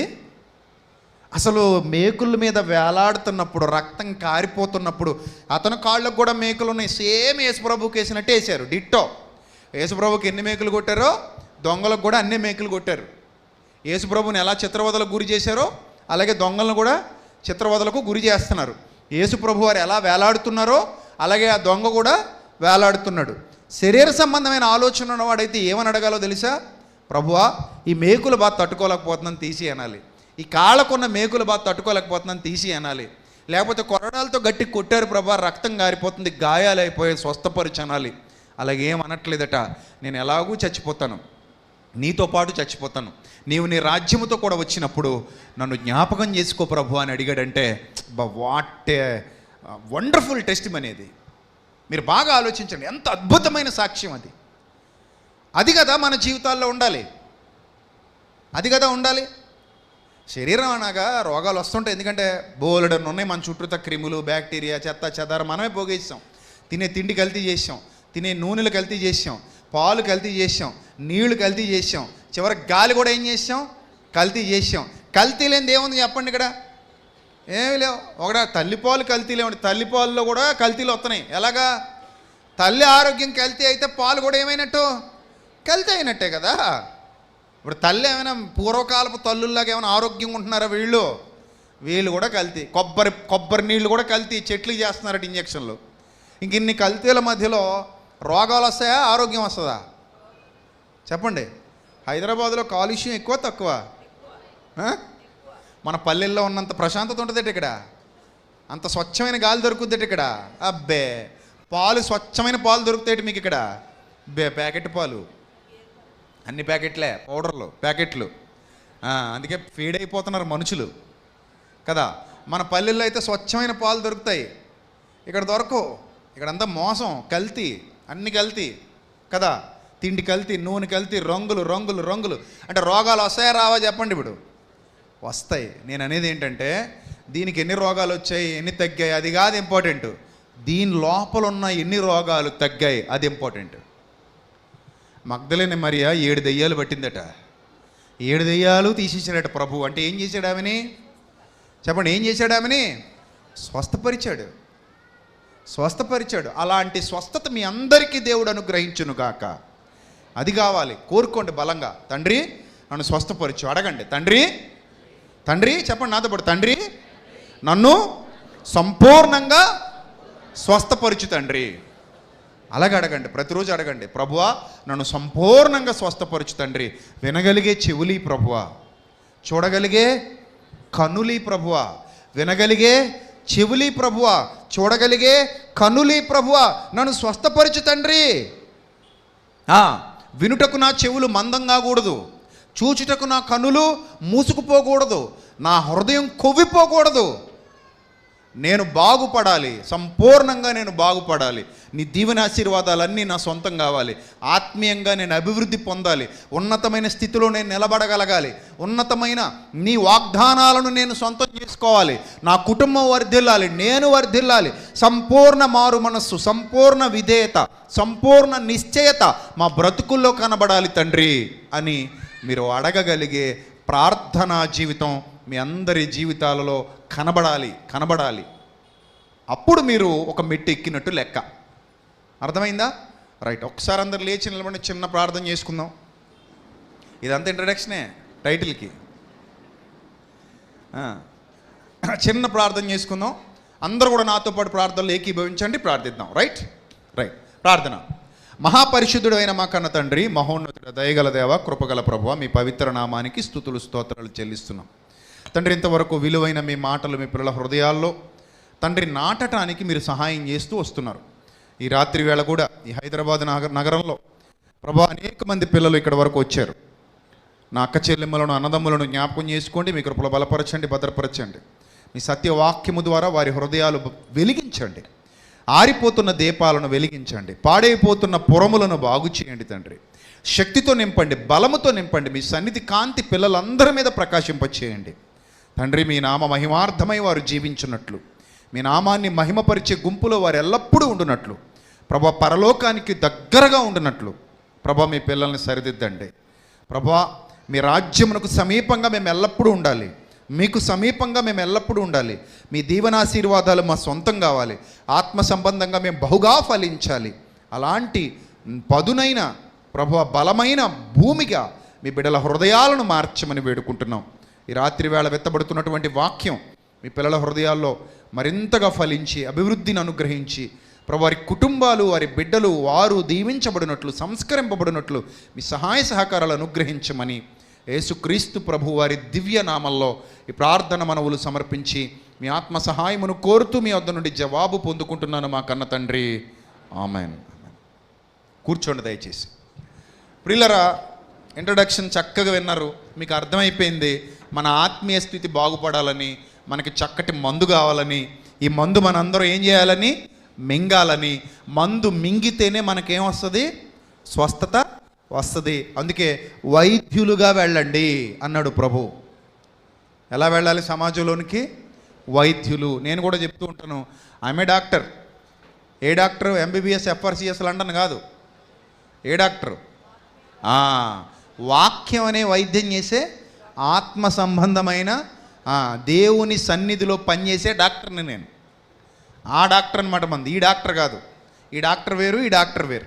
సో కాబట్టి ఈ దేవుని వాక్యం అనే మందు ఎప్పుడైతే మీ అందరి హృదయాల్లోనికి చొచ్చుకొని పోతుందో, కరెక్ట్గా ఇంజెక్ట్ చేస్తామో మీ జీవితాలలో వెలుగులు నింపబడతాయి. రైట్. ఇప్పుడు ఒక విలువైన సందేశాన్ని మీతో పంచుకుంటాను. ప్రవక్తల గ్రంథాలలో నుండి, ప్రవక్తల వచనాలలో నుండి కొన్ని విషయాలు మనం చూద్దాం. బైబిల్లో ఎంత అద్భుతమైన సారాంశం దాగి ఉందో ఈ రాత్రి నేర్చుకొని ఇక్కడ నుంచి వెళ్దాం. మైక్ మధ్యలో కట్ అవుతుంది అనుకుంటున్నాను. నో ప్రాబ్లం కదా. నా వాయిస్ క్లియర్ ఉందమ్మా మీ అందరికీ? అందరికీ ఉందా? ఆ చివరున్న వాళ్ళు చేయి చూపించండి. నా వాయిస్ క్లియర్ ఉందా నాన్న? రైట్. మీకు రైట్, వెరీ నైస్. రైట్. ఈ ప్రవక్తల గ్రంథాలలో నుండి కొన్ని విషయాలు మనం చూద్దాం. దయచేసి అందరూ కూడా మీ బైబిల్ గ్రంథాన్ని తెరిచి చెబుతున్నటువంటి కొన్ని లేఖన భాగాలు పరిశీలించాల్సిందిగా కోరుతున్నాను. ఆదికాండం 8వ అధ్యాయము 21వ వచనంలో ఒక సందర్భం జరిగింది. జలప్రళయం తర్వాత ఆదికాండం 8వ అధ్యాయము 21వ వచనం, జలప్రళయం జరిగిన తర్వాత జరిగినటువంటి సంఘటన. ఆ సంఘటన ఏంటో ఒకసారి చూద్దాం. 8వ అధ్యాయము 20 నుంచి చదువుదాం. అప్పుడు నోవహు యెహోవాకు బలిపీఠం కట్టాడట. బలిపీఠము అన్న పదం మనకి ఇక్కడ కనబడుతుంది. బలిపీఠము. ఎందుకు ఈ బలిపీఠము అంటే అర్థం ఏంటి? ఒక రాళ్లతో ఒక చక్కటి ఆకారాన్ని పేర్చి దాని మీద పశువుల యొక్క, పక్షుల యొక్క బలులు సమర్పించేవారు. రక్త ప్రోక్షణ జరిగేది. పూర్వకాలం నుండి కూడా ఈ సంస్కృతి అన్ని జాతులలో అమలయ్యేది. ఇశ్రాయేలీలు ఒక్కలే కాదు, అప్పటికి ఇంకా ఇశ్రాయేలీలు తెగలేదు నోహు కాలానికి. అన్ని జాతులలో పూర్వకాలం నుండి కూడా దీన్ని అమలయ్యేది. బలి సమర్పణ అనేవారు దీన్ని. రైట్. చూడండి. పవిత్ర పశువులన్నిటిలో కొన్ని తీసుకొని ఆ పీఠం మీద దహన బలి అర్పించాడట. ఏ బలి అర్పించాడట? దహన బలి అర్పించాడట. అప్పుడు యెహోవా ఇంపైన సువాసన ఆగ్రహించారు అని వ్రాయబడింది. దీన్ని చాలామంది తప్పుగా అర్థం చేసుకున్న వాళ్ళు కూడా ఉన్నారు. యెహోవాకి బలి అంటే ఇష్టం, రక్తం అంటే ఇష్టం అనుకున్న వాళ్ళు కూడా లేకపోలేదు. ఇక్కడ పాయింట్ ఏంటో మీరు అర్థం చేసుకుంటే, దేవుడు ఛాయారూపంలో ఏదో ఒక నిజ స్వరూపాన్ని దాస్తూ వచ్చాడు. ప్రారంభం నుంచి కూడా అదే జరిగింది. కొన్ని ఛాయగా కనబడతాయి, దాని వెనక ఒక నిజ స్వరూపం దాచబడి ఉంటుంది. అంటే దీన్ని మీకు ఎలా చెప్పాలంటే, ఒక సింబాలిక్ ఎగ్జాంపుల్ అనమాట. Symbolic example. ఈ ఎగ్జాంపుల్ ద్వారా రాబోయే భవిష్యత్తు మీరు అర్థం చేసుకోగలుగుతారు. దేవుడిది మీకు చూపించడం ద్వారా రాబోయే భవిష్యత్తు మీరు అర్థం చేసుకోగలుగుతారు. అలా ఇక్కడ ఒక బలి జరిగింది. అది పవిత్ర పక్షుల బలి అంటాడు, పవిత్ర పశువుల బలి అంటాడు. ఇందుకే పశువుల్లో పవిత్రత ఎలా లెక్కలేస్తారంటే వైకల్యం లేనివి పవిత్రమైనవి కింద లెక్క. పాత నిబంధనల లెక్కల్లో కుంటివి కానీ, గుడ్డివి కానీ, రోగగ్రస్తమైనవి కానీ, లేకపోతే అవన్నీ దేని లెక్కలోకి వస్తాయి? పవిత్రమైన లెక్కల్లోకి వస్తాయి. పశువులు పక్షుల పవిత్రత ఆ రకంగానే డిక్లేర్ చేస్తారనమాట పాత నిబంధన కాలంలో. రైట్. ఇక్కడ అలాంటి వాటిని తీసుకొని బలి అర్పిస్తే దేవుడు ఆ బలిని చూసేట సువాసన ఆగ్రహించి ఇక మీదట నరులను బట్టి భూమిని మరలా శపించను. నెక్స్ట్, ఎందుకనగా నాకు అర్థమైంది ఏంటంటే నరుల హృదయాలోచన వారి బాల్యం నుండి కూడా చెడ్డదే. నేను ఇప్పుడు చేసిన ప్రకారంగా ఇక్కడ సమస్త జీవులను సంహరింపను అని దేవుడు నోవహు కుటుంబంతో ఒక వాగ్దానం చేసినట్టుగా మనకి ఇక్కడ కనబడుతోంది. అక్కడ ఆ బలి ద్వారా ఒక సువాసన ఆగ్రహించాడన్న ఛాయారూపకమైన వివరణ కూడా మనకు కనబడుతోంది. ఏ రూపకమైన వివరణ? ఛాయారూపకమైన వివరణ. It was a symbolic example. What is that? It was a symbolic example. So దీన్ని మనం జాగ్రత్తగా గమనిస్తే ప్రియమైన దేవుని సంగమా, దేవుని యొక్క ప్రణాళిక, దేవుని యొక్క విధి, దేవుని యొక్క కట్టుబాటు, దేవుని యొక్క ఏర్పాటు అనాది కాలం నుండి ఒకే ట్రాక్లో వెళుతోంది. ఆ ట్రాక్ మనం అర్థం చేసుకోవాలి. అర్థమవుతుందా? ఇంకెక్కడి నుంచి దేవుడు కొన్ని ప్రవచనాలు వ్రాయించాడు. కొన్ని ప్రవచనాలు, ఆ ప్రవచనాలు ఏంటో ఒకసారి చూద్దాం. సంఖ్యాకాండము 24వ అధ్యాయము 3వ వచనం నుంచి చూద్దాం. సంఖ్యాకాండము 24వ అధ్యాయము 3వ వచనం. ఇక్కడ బిలాము అనే ఒక ప్రవక్త ఉంటాడు. ఈ బిలాం అనే ప్రవక్త దేవుని ఎదుట సరైన ప్రవక్త కాడు, అబద్ధికుడు, మోసగాడు, డబ్బు కోసం అమ్ముడు పోయే స్వభావం కలిగిన వాడు. అలాంటి స్వభావం కలిగి బాలాకు రాజు ఇశ్రాయేలీయులను శపింపమని కోరితే తన వరాన్ని దుర్వినియోగం చేయడానికి చూశాడు. దేవుడు అతనికి వరం ఇచ్చాడు. నువ్వు దీవిస్తే దీవించబడతారు, శపిస్తే శపించబడతారు, ఈ వరం నీకు ఇస్తున్నానని వరం ఇచ్చాడు దేవుడు. ఈ వరాన్ని డబ్బు కోసం దుర్వినియోగం చేద్దామని చూశాడు. అలా దుర్వినియోగం చేద్దామని చూసి బాలాకి ఇచ్చే బహుమానాలకు ఆశపడి బిలాము ఇశ్రాయేలీయుల్ని శపించడానికి బయలుదేరతాడు. కానీ దేవుని ఆత్మ అతని నోటి వెంట శాపవచనాన్ని రానివ్వదు. మరి ఏం రాణిస్తుంది? ఆశీర్వాద వచనాలని రాణిస్తాడు. శాపాన్ని అతను నోట్లోంచి రానివ్వడు. వాస్తవానికి అతను ఏం పలుకుదామని వెళ్ళాడు? శాపం పలుకుదామని వెళ్ళాడు. కానీ దేవుడు శపించకుండా చేసి ఏమొచ్చేలా చేశాడు? ఆశీర్వాదం వచ్చేలా చేశాడు. శాపం రానివ్వలా, ఆశీర్వాదమే రప్పించాడు. రైట్. ఇక్కడ మీరు చదవండి కిందకి. బయోరు కుమారుడైన బిలాముకు వచ్చినటువంటి దేవోక్తి, కన్నులు తెరిచిన వానికి వచ్చిన దేవోక్తి, దేవవాక్కులను వినిన వాని వార్త, అతడు పరవశుడై కన్నులు తెరిచిన వాడై సర్వశక్తిని దర్శనము పొందెను. యాకోబు నీ గుడారములు, ఇశ్రాయేలు నీ నివాస స్థలములు ఎంతో రమ్యమైనవి, వాగుల వలె అవి వ్యాపించి ఉన్నవి, నదీ తీరమందలి తోటవలెను, యెహోవా నాటిన అగరు చెట్ల వలెను. అది అండర్లైన్ చేసుకోండి అందరూ. ఎవరు నాటారట అగరు చెట్లు? యెహోవా నాటిన అగరు చెట్లు అన్నాడు. ఉందా? యెహోవా నాటిన అగరు చెట్లు, యాక్విలేరియా ట్రీస్ అంటారు వీటిని. యాక్విలేరియా ట్రీస్, అగరు చెట్లు. ఇవి ఎవరు నాటారట? ఎవరు నాటారు? యెహోవా నాటారు. నీళ్ల యొద్దనున్న దేవదారు వృక్షముల వలె అవి ఉన్నవి. 16వ వచనం అదే అధ్యాయం. దేవవాక్కులను వినిన వాని వార్త, మహోన్నతుని విద్య నెరిగిన వాని వార్త, అతడు పరవశుడై కన్నులు తెరిచిన వాడై సర్వశక్తిని దర్శనం పొందెను. ఆయనను చూస్తున్నాను గాని ప్రస్తుతం ఉన్నట్టు కాదు, ఆయన చూస్తున్నాను గాని సమీపమున ఉన్నట్టు కాదు. నక్షత్రము యాకోబులో ఉదయిస్తుంది. క్రీస్తుని గురించి ప్రవచిస్తున్నాడు. నక్షత్రం ఎక్కడ ఉదయిస్తుందట? యాకోబులో ఉదయిస్తుంది. రాజదండం ఎక్కడ వస్తుందట? ఇశ్రాయేల్లో నుండి లేస్తే. 19వ వచనం చూడండి. 19వ వచనం, యాకోబు సంతానంలో ఆ ఏలిక పుడతాడని చెప్తున్నాడు. యాకోబు సంతానంలో ఎవరు పుడతారట? ఏలిక పుడతాడు. ఎప్పుడు రాయబడింది అనుకుంటున్నారు? ఇది కొన్ని వేల సంవత్సరాల క్రిందట. అప్పటికి క్రీస్తన్న ఉనికి ఇంకా ఈ ప్రపంచంలో వినబడలేదు. చాలామంది మాట్లాడుతున్నారు, మీ యేసు ప్రభు 2000 సంవత్సరాల కిందటి వాడే కదా, 2000 సంవత్సరాల కిందటి వాడే, అది 2000 సంవత్సరాల కిందటి వాడని బైబిల్ చెప్పట్లా. ఎప్పటివాడో ప్రవక్తలు చెప్తున్నారు, ఎప్పటివాడో భక్తులు చెప్తున్నారు. అప్పటి నుండి ఉన్నాడు పరలోకంలో గనుకనే దేవదూతల ద్వారా దర్శనం పొందినటువంటి ప్రవక్తలందరూ కూడా ఆ విషయాన్ని చాలా స్పష్టంగా ఇక్కడ ఏం చేశారు? లిఖించారు. మీకు దీన్ని బట్టి అర్థమవుతుందా పాయింట్? యేసు ప్రభు ఎప్పటి వాడంటే ఆయన ఎప్పటి నుంచో ఉన్నాడు. ఆయన సృష్టి పుట్టక మునిపే ఉన్నాడు ఆయన. ఆది యందు వాక్యము ఉండెను, ఆది యందు వాక్యం ఉండెను. ఆయన ఎప్పటి నుంచో ఉన్నాడు. కలిగి ఉన్నది ఏది ఆయన లేకుండా కలగలేదు. కాబట్టి ఇప్పుడు ఇక్కడ ఆయనను గూర్చినటువంటి ప్రవచనాలలో ఆయన ఎలా ఉన్నాడు అనేది బిలాము ద్వారా చెప్పిస్తూ ఆయన నదీ తీరమందలి తోటవలెను యెహోవా నాటిన అగరు చెట్ల వలె ఉన్నాడు అనే పాయింట్ ఇక్కడ రేజ్ చేశాడు. ఏ చెట్లట? అగరు చెట్లు. 45వ కీర్తన మొదటి నుంచి చదువుదాం ఒకసారి. ప్రవచనకర్తలు ఎందుకు, ఏ ఉదాహరణలు ఎప్పుడు వాడారు ప్రవక్తలు అనేది కూడా మనకు తెలియాలి. అర్థమైందా? బైబిల్ బాగా నేర్చుకుంటే సంపూర్ణ స్వస్థత వస్తుందమ్మా, చెప్తున్నాను మీకు. సంపూర్ణ స్వస్థత కావాలంటే ఆయన నీతిని వెతకండి. మొదట దేన్ని మొదట వెతకాలి? ఆయన నీతిని వెతకండి. ఆయన నీతి అంటే ఏంటి? ఆయన వాక్యం.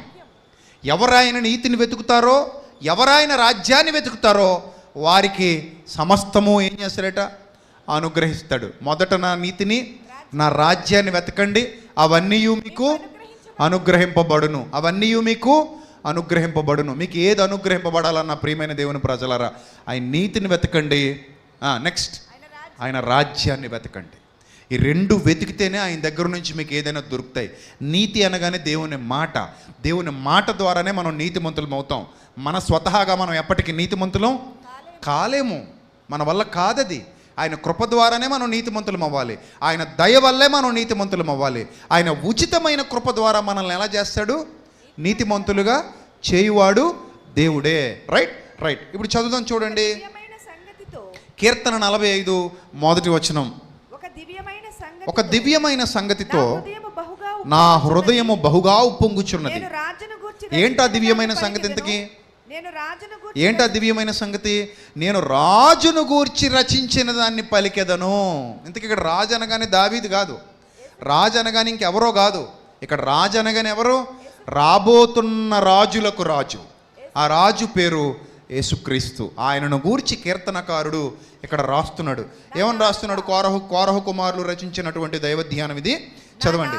నా నాలుక త్వరగా వ్రాయు అని కలము వలె ఉన్నది. నరుల కంటే నీవు ఎలా ఉన్నావట? అతి సుందరుడవట. ఆయనను వర్ణిస్తున్నాడు. నెక్స్ట్, నీ పెదవుల మీద ఏ రసం ఉందట? ఏంటి దయారసం అంటే? దయ ఆయన పెదవుల మీద ఉందట. దాన్ని చెప్పటానికి నీ పెదవుల మీద ఏముందంటున్నాడు? దయారసం ఉంది. ఎంత మంచి వర్ణన చూడండి. నెక్స్ట్, కావున దేవుడు నిత్యము నిన్ను ఆశీర్వదించును. శూరుడా, నీ కత్తి మొలను కట్టుకొనుము, నీ తేజస్సును నీ ప్రభావమును ధరించుకొనుము. సత్యమును వినయముతో కూడిన నీతిని స్థాపించుటకు, సత్యమును వినయముతో కూడిన నీతిని స్థాపించుటకు. ఏం స్థాపించాలి? యేసుక్రీస్తునే రాజు. ముందే చెప్తున్నాడు కీర్తనకారుడు. కొన్ని వేల సంవత్సరాల కిందట, ఆయన ఇంకా భూమి మీదకి ఎంటర్ అవ్వలా. ఆయన ఎంటర్ అవ్వకముందే ఆయన గురించినటువంటి ఉపోద్ఘాతం, ఆయన ఎంటర్ అవ్వకముందే ఆయన పరిచయం. అర్థమవుతుందా? ఆయన ఇంకా ఎంటర్ అవ్వలా, కానీ ఆయనను గూర్చినటువంటి సమాచారం, ముందస్తు సమాచారం ప్రవక్తలు ఇస్తున్నారు, ముందస్తు సమాచారం కీర్తనకారులు ఇస్తున్నారు. ఎంత చక్కగా ఇస్తున్నారు మీరు చూడండి. ఇక్కడ ఏమంటున్నాడు? నీ ప్రభావమును ధరించుకుని వాహనం ఎక్కి బయలుదేరు. నీ దక్షిణ హస్తం భీకరమైన వాటిని జరిగించుటకు నీకు నేర్పును. నీ బాణములు వాడిగలవి, ప్రజలు నీ చేత కూలుదురు. నీ బాణములు రాజు శత్రువుల గుండెలో చొచ్చును అని అంటాడు. దేవా, నీ సింహాసనము నిరంతరము నిలుచును. హెబ్రీ పత్రికలో ఇదే విషయాన్ని కోట్ చేస్తాడు. హెబ్రీ పత్రికలు ఇదే విషయాన్ని కోట్ చేస్తాడు. ఏమంటాడంటే, దేవా, నీ సింహాసనము నిరంతరము నిలుచును, నీ రాజదండము న్యాయార్థమైన దండము. నీవు నీతిని ప్రేమించి భక్తిహీనతను ద్వేషిస్తున్నావు. కావున దేవుడే నీ చెలికాండ్ర కంటే హెచ్చుకున్నట్లు నిన్ను ఆనంద తైలముతో అభిషేకించి ఉన్నాడు. ఇవన్నీ క్రీస్తును గూర్చినటువంటి ప్రవచనాలు. ఇక్కడ 8వ వచనం మీరు అందరూ జాగ్రత్తగా అబ్జర్వ్ చేయండి. 8వ వచనం, నీ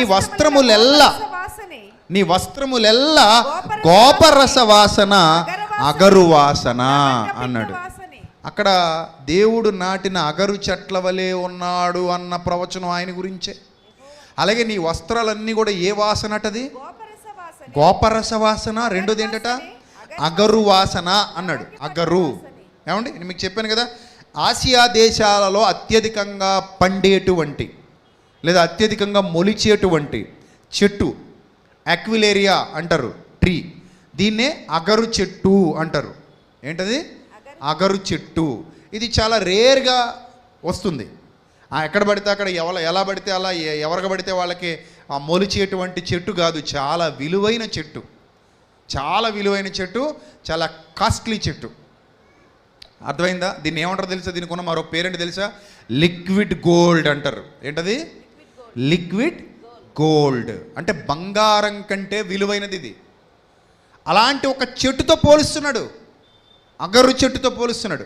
ఎందుకు ఇలాగా ప్రతిసారి ఈ చెట్టుతో పోలుస్తున్నాడు? ఒకసారి చూద్దాం. ఇంకొక రెఫరెన్స్ చూద్దాం. ఆ తర్వాత మీకు స్క్రీన్ మీద చెట్లు కూడా చూపిస్తాను. హోషియా గ్రంథం 14వ అధ్యాయం. హోషియా గ్రంథం 14వ అధ్యాయం 5-6 వచనాలు చదువుదాం. చెట్టుకు మంచు ఉన్నట్లు నేను అతని కుందును, తామర పుష్పము పెరుగునట్లు అతడు అభివృద్ధి నందును. లెబనోను పర్వతము దాని వేళ్లు తన్నునట్లు వారు వేళ్లు తన్నుదురు. అతని కొమ్మలు విశాలముగా పెరుగును.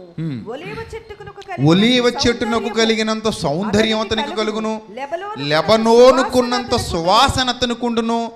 అతని నీడ యందు నివసించు వారు మరలివత్తురు. ఇక్కడ కూడా చెట్టునకు ఉన్న మంచు ఉన్నట్టు నేను అతను కుందును, తామర పుష్పం పెరుగునట్టు అతడు అభివృద్ధి పొందును. ఆయన సువాసన చాలా గొప్పది. ఇలా ప్రతిసారి కూడా రకరకాల చెట్లతో, సువాసనతో యేసుక్రీస్తు ప్రభువారిని పోలుస్తూ వస్తున్నారు ప్రవక్తలు. యేసుక్రీస్తు ప్రభువారిని దేంతో పోలుస్తున్నారు? సువాసనతో పోలుస్తున్నారు. ఎందుకు ఆ సువాసనతో యేసుక్రీస్తు ప్రభువారిని పోలుస్తున్నారు అనేది మీరు అధ్యయనం చేస్తే ప్రియమైన దేవుని ప్రజలారా జాగ్రత్తగా వినండి. స్క్రీన్ మీద మీకు ఈ యాక్విలేరియా ఆ చెట్టు ఒకసారి చూపిస్తాడు చూడండి. ఆ చెట్లు ఒకసారి చూపిస్తాడు మీకు చూడండి. ఇవి ఆసియా దేశాల్లో, ముఖ్యంగా మయన్మార్ ఆ పరిసర ప్రాంతాల్లో, మన భారతదేశంలోని కొన్ని ప్రాంతాల్లో, నేపాల్లోని కొన్ని ప్రాంతాల్లో ఆ మూల చెట్టు ఇమేజెస్ చూపించు నీకు టెలిగ్రామ్లో ఉన్నాయి. సో అవి ఈ చెట్లు, వీటినే యాక్విలేరియా చెట్లు అంటారు. ఈ చెట్టు చాలా కాస్ట్లీ. ఇందాకే చెప్పాను మీకు. ఏమండి, సాధారణంగా ఈ చెట్టు మామూలుగా మొలిచింది అనుకోండి, దాన్ని మొక్కలుగా చెక్కలు నరికేశారనుకోండి, దానికి ఏ వాల్యూ ఉండదు. సాధారణంగా ఈ చెట్టు మామూలుగా మొలిస్తే, దాన్ని మొక్కలుగా నరికేస్తే దానికి ఏం వాల్యూ ఉండదు. కానీ దీనికి ఒక స్పెషల్ టైంలో ఒక వాల్యూ వస్తుంది, వాల్యూ యాడ్ అవుతుంది. పూర్వకాలం నుండి, అంటే ప్రాచీన కాలం నుంచి కూడా ఈజిప్షియన్ సివిలైజేషన్లో కూడా దీన్ని ఉపయోగించేవారు. అలాగే మెసొపొటేమియా నాగరికత కాలంలో దీన్ని ఉపయోగించేవారు. ఇంకా అరబ్బీ రాజుల కాలంలో కూడా దీన్ని ఉపయోగించేవారు. ఎప్పటికీ కూడా మీరు దుబాయ్ వెళ్తే ఊద్ అని అడగండి, సెంటు ఊద్ చాలా కాస్ట్లీ. ఊద్ సెంటు చాలా కాస్ట్లీ. ఇంచుమించు మనకు అది మన ఇండియా డబ్బుల్లో అయితే ఒక 15,000లో ఉంటుంది లీస్ట్. అంటే తక్కువలో తీసుకోవాలంటే ఎక్కడి నుంచి స్టార్ట్ అవుతుంది? ఒక 15,000 నుంచి స్టార్ట్ అవుతుంది. అలాగే మీకు 30,000, 40,000, 1,00,000, 2 లక్షలు, 5 లక్షలు, ఇంకా చాలా ఉంది. అలాంటి కాస్ట్లీ సువాసన కలిగినటువంటి పర్ఫ్యూమ్, అలాంటి పర్ఫ్యూమ్స్ తయారు కావడానికి ఉపయోగపడే చెట్లనే ఈ యాక్విలేరియా చెట్లు అంటారు. అగరు చెట్లు అంటారు. ఇలాంటి అగరు చెక్కతో పోలుస్తున్నాడు. అగర్వుడ్ ఈ చెక్కతో ఎందుకు పోల్చాడు? ఈ సువాసన గురించి ఎందుకు పదే పదే మాట్లాడుతున్నాడు? యెహోవా నాటిన అగరు చెట్టు వలె అతడు నాకుంటాడు అన్న విషయాన్ని ఎందుకు చెప్తున్నాడు? ఇవన్నీ కూడా మీరు జాగ్రత్తగా అబ్జర్వ్ చేస్తే దేవుడు ఏ మాట కూడా వృధాగా వ్రాయించడు. దేవుడు ఏ మాట కూడా పనికి మాలిన దానిలాగా వ్రాయించడు. ఆయన వ్రాయించాడు అంటే ఆ లోపల ఏదో లోతైన సత్యం దాగి ఉంది అని మనం అర్థం చేసుకోవాలి. నేను మరలా చెప్తున్నాను మీకు, బైబిల్ గ్రంథాన్ని చాలామంది చదివేశామని చెప్పేసి యూట్యూబ్లో, ఫేస్బుక్లో నోటికొచ్చినట్టుగా యేసు ప్రభువు మీద, బైబిల్ మీద, మరియమ్మ మీద లేదా భక్తుల మీద కామెంట్లు చేస్తున్నటువంటి మూర్ఖులు ఉన్నారు, మత ఉన్మాదులు ఉన్నారు. ఎవడు పడితే వాడు ఎలా పడితే అలా చదివేస్తే అర్థమైపోయే సాదాసీదా పుస్తకం బైబిల్ గ్రంథం కాదు. అది పరిశుద్ధాత్మ ప్రేరణతో వ్రాయబడింది. పరిశుద్ధాత్మ ప్రేరణతో వ్రాయబడినటువంటి గ్రంథం ఆ ఆత్మ కలిగిన వారు చదివితేనే చక్కగా అర్థమవుతుంది తప్ప ఆ ఆత్మ కలిగిన వారు చదవకపోతే అందులో ఉన్న లోతైన మర్మాలు అర్థం కావు. పైన చదవచ్చు, కొందరికి పైన అర్థం కావచ్చు. దేవుని ఆత్మ లేకపోయినప్పటికీ పైన అర్థం కావచ్చు. కానీ లోతుగా అర్థం కావాలంటే మాత్రం ఆత్మ సంబంధమైన సంగతులను అదే ఆత్మ సంబంధమైన సంగతులతో సరిచూచుచు మేము దేవుని ఎదుట బోధించుచున్నాము అంటాడు అపోస్తలుడైన పౌలు. ఇది తెలియక మత ఉన్మాదులు నోటికొచ్చినట్టుగా రోజుకో వీడియో పెడుతున్నారు బైబిల్ మీద, నోటికొచ్చినట్టుగా మాట్లాడుతున్నారు బైబిల్ గురించి.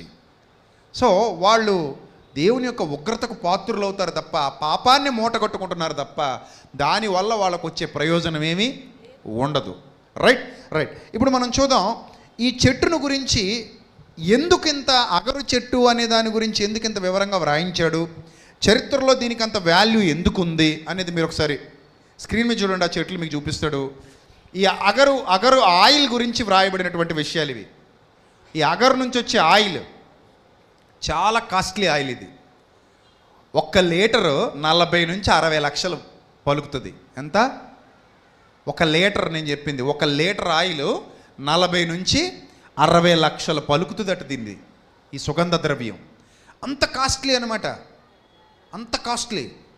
సో చాలా వైద్య విధానాల్లో వాడతారు, చాలా రోగాలకు వాడతారు, చాలా మందుల తయారీలో వాడుతున్నారు. ఈ చెట్ల ఆకులు ఒక రకమైన టీ పొడి తయారు చేస్తున్నారు, అది కూడా చాలా రకాలుగా వైద్య విధానాల్లో ఉపయోగపడుతుంది. ఈ బెరడులతో కొన్ని చేస్తున్నారు, ఈ చెక్కల నుంచి కొన్ని తయారు చేస్తున్నారు మందులు. ఇలా రకరకాలుగా వాడుతున్నటువంటి అగర్వుడ్ చాలా కాస్ట్లీ ట్రీ అనమాట. ఇది చాలా కాస్ట్లీ చెట్టు. కానీ సాదాసీదాగా ఇది అలా తయారు కాలేదు. ఈ అగరు చెట్టు అనేది సాదాసీదాగా అలా తయారు కాలేదు. మరి ఎలా అది ఆ ప్రత్యేకతను సంతరించుకుంది అనేది మనం చూస్తే మీకు ఒక వీడియో చూపిస్తాను, చూడండి. ఆ వీడియోలో మీకు కొంత ఎక్స్ప్లెనేషన్ ఇస్తాడు. ఒకసారి ఆ వీడియో చూడండి. మీకు ఒక వీడియో ప్లే చేస్తాడు, ఆ వీడియో చూడండి. ఆ తర్వాత మాట్లాడుకుందాం దీని గురించి. అంటే బైబిల్లో ఈ చెట్టు ప్రస్తావన ఎందుకు ఉంది, ఈ చెట్టు ప్రస్తావన, ఈ సువాసన గురించి బైబిల్ గ్రంథంలో యేసు ప్రభుతో ఎందుకు పోల్చబడింది అనేది మీకు అర్థం. సౌండ్ ఇవ్వు.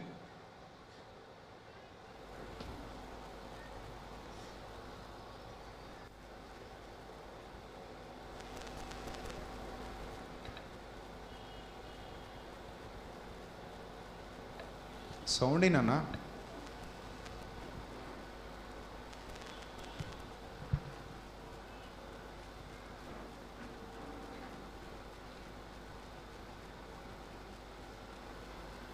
రైట్. సింపుల్గా మీకు ఒక విషయం చెప్తాను ఆ వీడియో చూడకముందు. ఈ చెట్టుకి ఒక వ్యాధి వస్తుంది, దాన్నే ఫంగస్ అంటారు. అర్థమవుతుందా? వ్యాధి అంటే ఏంటి? చెట్లకు వచ్చే వ్యాధి ఏంటి? ఫంగస్ పడుద్ది. ఆ ఫంగస్ అనే దాని పేరు అవుతుందా, ప్లే అవుతుందా? చూడండి త్వరగా. ఫెయోక్రెమోనియం పారాసైటిస్ అనే ఒక ఫంగస్ సోకుతుంది ఈ చెట్టుకి. ఎప్పుడైతే ఈ ఫంగస్ ఈ చెట్టుకు సోకిందో ఆ ఫంగస్ నుంచి విడుదల పొందటానికి, ఆ ఫంగస్ని మాన్పుకోవడానికి దానిలో ఉన్నటువంటి రక్షణ వ్యవస్థ ఏదైతే ఉందో, ఈ చెట్లో ఉన్నటువంటి రక్షణ వ్యవస్థ ఏదైతే ఉందో ఒక ప్రత్యేకమైన నల్లగా ఉండే ఒక రెసిన్ని విడుదల చేస్తుంది అనమాట. అది విడుదల చేసినప్పుడు ఈ రెండింటి మధ్య ఒక రసాయన చర్య జరిగి ఈ ఫంగస్ అలాగే ఇది విడుదల చేసినటువంటి రెసిన్, ఈ రెండింటి మధ్య ఒక రసాయన చర్య జరిగి అక్కడ ఒక జిగురు లాంటి పదార్థం, ఆయిల్ లాంటి పదార్థం ఏర్పడుతుంది. నల్లగా బెరడులాగా దాని మీద కడుతుంది. అప్పుడు అక్కడ ఆ సువాసన పుడుతుంది. అప్పుడు దాని బెరడు అన్ని విధాలుగా ఉపయోగపడుతుంది. అంటే దానికి వచ్చినటువంటి వ్యాధిని నిర్మూలించడానికి ఒక రక్షణ వ్యవస్థగా దానిలో నుండే తయారైనటువంటి ఔషధం ఏదైతే ఉందో ఈ రెండు మిక్స్ అయిన తర్వాత దీన్ని అంత గొప్పగా వినియోగించడం జరుగుతుంది. రైట్.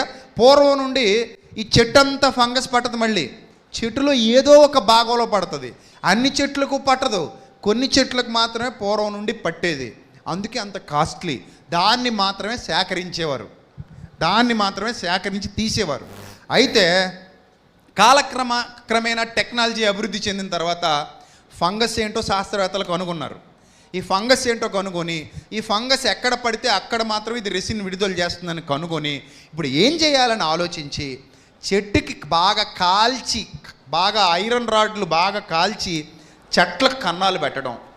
అర్థమైందా? లేదా డ్రిల్ డ్రిల్ మిషన్తో చెట్ల కన్నాలు పెట్టడం, ఆ విధంగా ఆ లోపలికి ఈ ఫంగస్ని వీళ్ళే పంపించటం. మరొక ప్రయోగం కూడా మొదలుపెట్టారు, చెట్టుకు సెలైన్ పెట్టడం మొదలుపెట్టారు. ఆ ఫంగస్ని సెలైన్గా ఎక్కిస్తారన్నమాట చెట్టుకి. అంటే చెట్టు నిండా సెలైన్లు ఉంటాయి, మనుషులకు కాదు సెలైన్లు, దేనికి? చెట్టుకి ఇంజక్షన్లు చేయడం మొదలుపెట్టారు. ఈ చెట్టు నిండా ఇంజక్షన్లు. మనిషి డబ్బులు వస్తున్నాయంటే ఆగుతాడా? ఏదైనా చేస్తాడు కదా. సో ఈ చెట్టుకి ఇంజక్షన్లు చేయడం, ఈ చెట్టుకి సెలైన్లు ఎక్కించడం, ఆ విధంగా ఈ చెట్టుకి చూడండి, అదిగో సెలైన్ ఎలా ఎక్కిస్తున్నాడు. ఆ ఫంగస్ని ఆ చెట్టు లోపలికి ఇంజెక్ట్ చేస్తాడనమాట. దాన్ని కట్ చేస్తే ఆ లోపల భాగాలు కూడా ఆ అగర్వుడ్ ట్రీలో ఆ రెసిన్ విడుదలవుద్ది కాబట్టి అదిగో అలా కన్నాలు పెట్టేస్తారు, లోపలికి ఎక్కిస్తారు అనమాట దాన్ని, ఆ ఫంగస్ని. ఆ బ్యాక్టీరియా లోపలికి వెళ్ళి అది అలా విలువైన చెట్టుగా మారిపోతుంది. చిన్న చిన్న ముక్కలుగా కట్ చేసి దాని లోపల ఉండే నల్ల బంగారాన్ని తీస్తారు. దీనిని చాలా కాస్ట్లీ మెడిసిన్ లో మరియు పర్ఫ్యూమ్ తయారీలో ఉపయోగిస్తారు. దీని మార్కెట్ విలువ సుమారు 5 నుంచి 6 లక్షలు 1 కిలో ఉంటుంది. రైట్, మళ్ళీ ఫస్ట్ నుంచి ప్లే చేయి. ఈ చెట్టుకు ఎన్నికిలా రంధ్రాలు చేస్తున్నారు వీళ్ళు, అది కూడా ఎర్రగా కాల్చిన ఇనుప చువ్వలతో. ఇలా చేసిన ఆ రంధ్రాల్లో మందులను కూడా నింపుతున్నారు. ఇదంతా చూసి నాకు బాధేసింది. తర్వాత ఆశ్చర్యపోయాను, ఎందుకంటే ఈ చెట్టు కర్రను వీళ్ళు బంగారంలో మారుస్తున్నారనే విషయం తెలిసి. వాస్తవంగా ఈ చెట్టు పేరు అగర్వుడ్ ట్రీ. ఈ చెట్టును వీళ్ళు ఎర్రగా కాల్చిన ఇనుప చువ్వలతో కానీ డ్రిల్ మిషన్ తో కానీ ఇలా రంధ్రాలు చేస్తారు. తర్వాత ఆ రంధ్రాల్లో ఫంగస్ మరియు బ్యాక్టీరియాను నింపుతారు ఇలా బాటిల్స్ తో. ఫంగస్ మరియు బ్యాక్టీరియాతో ఫైట్ చేసేందుకు ఈ చెట్టు లోపల నుండి నల్లగా మారిపోతుంది. ఇలా తయారైన చెట్లను చిన్న చిన్న ముక్కలుగా కట్ చేసి దాని లోపల ఉండే నల్ల బంగారాన్ని తీస్తారు. దీనిని చాలా కాస్ట్లీ మెడిసిన్ లో మరియు పర్ఫ్యూమ్ తయారీలో ఉపయోగిస్తారు. దీని మార్కెట్ విలువ సుమారు 5 నుంచి 6 లక్షలు 1 కిలో ఉంటుంది. రైట్, అంటే 1 కేజీ కలప ఎంత ఉంటుంది అంటున్నాడు? 5 నుంచి 6 లక్షలు. అదే ఒక లీటర్ సుగంధం కావాలంటే ఎంత ఉంటుంది? 40 నుంచి 60 లక్షలు. అంత కాస్ట్లీ మెటీరియల్ అనమాట ఇది. ఎప్పుడు ఇది అంత కాస్ట్లీ మెటీరియల్ అవుతుంది? ఎప్పుడైతే దానికి ఆ ఫంగస్ వచ్చిందో, ఎప్పుడైతే దాంట్లో నుంచి న్యాచురల్గా రెసిన్ అనేది విడుదలయ్యిందో, ఆ రెండు ఎప్పుడైతే మిక్స్ అయ్యాయో అక్కడ జరిగినటువంటి ఆ కెమికల్ రియాక్షన్ ఒక బూజులాగా ఏర్పడుతుంది మొదట. అలా ఏర్పడి అక్కడ నుంచి స్రవించే ఆ ద్రవాలలో నుండి అంత విలువైనటువంటి ఔషధాన్ని, అంత విలువైన సుగంధాన్ని బయటకు తీస్తున్నారు. అందుకే బైబిల్ గ్రంథంలో అగరు పట్ట వాసన, అగరు వాసన, సువాసన, చాలా సందర్భాల్లో దీని గురించినటువంటి ప్రస్తావన బైబిల్ గ్రంథంలో కనబడుతుంది. అలాంటి సువాసనల సమ్మేళనంతో యేసుక్రీస్తు ప్రభువారిని పోల్చి చెప్పడం జరిగింది. అసలు ఎందుకు యేసుక్రీస్తు ప్రభువారిని ఈ చెట్టుతోనే పోల్చాలి? ఇంకా చాలా రకాలు ఉన్నాయిగా, వాటన్నిటితో పోల్చొచ్చుగా అని అంటే, మొదటే మీకు చెప్పానుగా, దేవుని యొక్క ప్రణాళిక ఒక పద్ధతి ఉంటుంది. ఆ పద్ధతి ప్రకారమే ఆయన సృష్టిస్తాడు.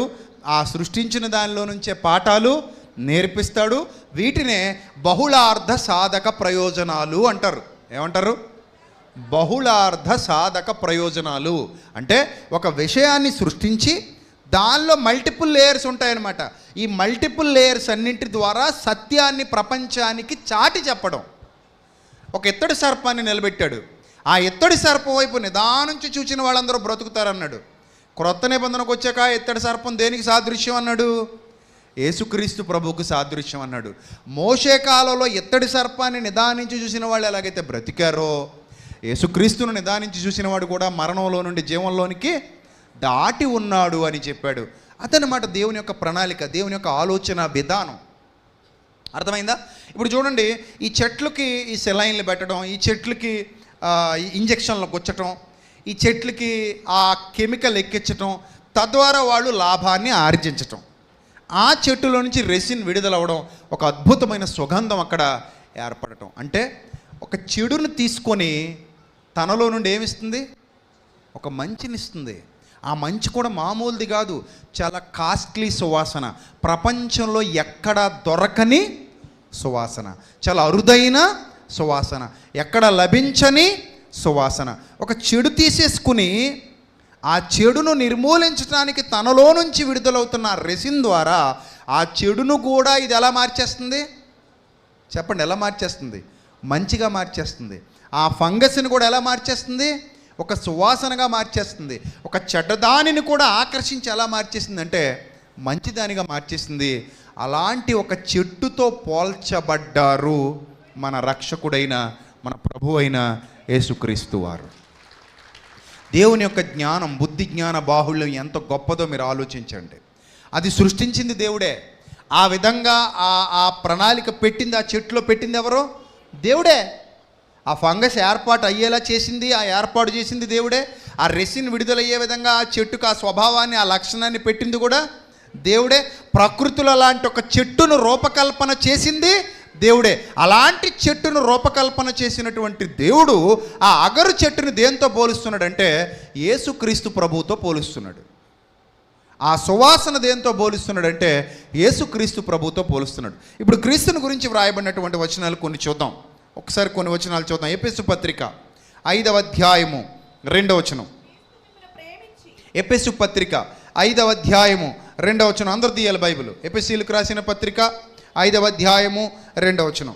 క్రీస్తు మిమ్మల్ని ప్రేమించి, క్రీస్తు ఎవరిని ప్రేమించి? మనల్ని ప్రేమించి పరిమళ వాసనగా ఉండుటకు, మన కొరకు తన్ను తాను దేవునికి అర్పణముగాను బలిగాను అప్పగించుకొనెను. చూసారా? అప్పగించుకొనెను. ఎలాగట? ఎలా ఉండుటకట? పరిమళ వాసనగా ఉండుటకు. ఏ వాసన? పరిమళ వాసన. చూడండి, ఒక దుర్వాసన. ఒకప్పుడు మన జీవితాలన్నింటిలో ఏ వాసన ఉంది? చెప్పండి, ఏ వాసన ఉంది? దుర్వాసనే ఉంది, చెడు వాసన ఉంది, మంచి వాసన లేదు. ఎవడైతే చెడిపోయి బ్రతుకుతున్నాడో వాడి దగ్గర నుంచి దేవుడు సువాసన ఆగ్రహించలేడు. పవిత్ర పక్షులలో నుండి, పవిత్ర పశువులలో నుండి మాత్రమే ఆయన ఏం ఆగ్రహించాడని పాత నిబంధన చెప్తోంది? సువాసన ఆగ్రహించాడు. చెడిపోయిన వ్యక్తిలో నుండి సువాసన దేవుడు ఆగ్రహించగలడా? ఆగ్రహించగలడా? ఆగ్రహించలేడు. ఇప్పుడు ఎవరినైనా మనం హత్తుకోవాలి అంటే ఎలా హత్తుకుంటాం? ఎప్పుడు హత్తుకుంటాం? వాళ్ళు మనకి ఇష్టలైనప్పుడు మనం వాళ్ళని ఏం చేస్తాం? హత్తుకుంటాం. ఒకవేళ వాళ్ళు మనకి ఇష్టలు కాకపోతే, వాళ్ళు మన ఆలోచనల ప్రకారంగా లేకపోతే, వాళ్ళకి మనకి మధ్యలో ప్రేమ ఉంటుందా? ఉండదు. హత్తుకోగలమా? హత్తుకోలేము. అలాగే దేవుడు ఒక మనిషిని హత్తుకోవాలి అంటే, దేవుడు ఒక మనిషిని దగ్గర చేసుకోవాలి అంటే అతను ఏముండకూడదు? దుర్వాసన ఉండకూడదు. ఆ దుర్వాసన పోవాలి. అలాంటి దుర్వాసన కలిగినటువంటి ఫంగస్ని ఈ రెసిన్ ఎప్పుడైతే కలిసిందో, ఈ చెట్టులో నుంచి విడుదలైన రెసిన్ ఎప్పుడైతే కలిసిందో, సువాసనగా ఎలాగైతే మార్చేస్తుందో, క్రీస్తుకు దగ్గరకు వచ్చిన ప్రతి దుర్వాసన ఎలా మార్చబడుతుంది? సువాసనగా మార్చబడుతుంది. That is lord Jesus Christ. అది యేసుక్రీస్తు గొప్పతనం, అది యేసుక్రీస్తు ఔన్నత్యం. అందుకే ఎఫెసు పత్రికలో గ్రంథకర్త ఏమంటున్నాడంటే, క్రీస్తు మిమ్మల్ని ప్రేమించాడు అంటున్నాడు. క్రీస్తు ఎవరిని ప్రేమించాడట? మిమ్మల్ని ప్రేమించాడు. మిమ్మల్ని ప్రేమించి ఎలా ఉండుటకు? పరిమళ వాసనగా ఉండుటకు. ఎందుకు ఆయన ప్రేమించింది? పరిశుద్ధులనా పాపుల్నా? చెప్పండి, ఎవరిని ప్రేమించాడు? పరిశుద్ధులనా పాపుల్నా? పాపిని ప్రేమించాడు, చెడిపోయిన వాడిని ప్రేమించాడు, రోగిని ప్రేమించాడు. అతన్ని స్వస్థపరచాలనుకున్నాడు. ఒక రోగిని స్వస్థపరచాలనుకున్నాడు, ఒక రోగిని బాగు చేయాలనుకున్నాడు, ఒక రోగిని మంచిగా తీర్చిదిద్దాలనుకున్నాడు. అతని హృదయంలో నీతిని నింపాలనుకున్నాడు, అతని హృదయంలో యథార్థత నింపాలనుకున్నాడు. అందుకే క్రీస్తు మిమ్మల్ని ప్రేమించి పరిమళ వాసనగా ఉండుటకు మన కొరకు తనను తానే దేవునికి అర్పణముగాను బలిగాను అప్పగించుకొనెను. చూడండి, అంటే పాత నిబంధనలో అగరు వాసనతో పోల్చబడుతున్నటువంటి యేసుక్రీస్తు నూతన నిబంధనకు వచ్చేసరికి ఒక విలువైన వ్యక్తిగా, ఒక కాస్ట్లీ వ్యక్తిగా మనల్ని మలచబోతున్నాడు, మార్చబోతున్నాడు. నిజమే, ఒకప్పుడు సౌలుకు విలువ లేదు, సౌలుకు విలువ లేదు, హింసకుడు, దోషకుడు, హానికరుడు. కానీ అదే సౌలును వేలాది మందికి ఆశీర్వాదంగా మార్చలేదా దేవుడు? వేలాది మందికి ఆశీర్వాదంగా మార్చలేదు అదే సౌల్ని? ఆసియా, యూరప్ ఖండాలలో ఎన్నో సంఘాలు స్థాపించినటువంటి గొప్ప యోధుడుగా దేవుడు పౌలును మార్చి చూపించాడు. గొప్ప శక్తిగా దేవుడు పౌలును మార్చి చూపించాడు. అతనిలో నుండి ఇప్పుడు దుర్వాసన వస్తుందా? ఏమొస్తుంది? సువాసన. ఇందుకే మొక్కలో నుండి వచ్చే దుర్వాసనని, సువాసనని ముక్కు గుర్తిస్తుంది.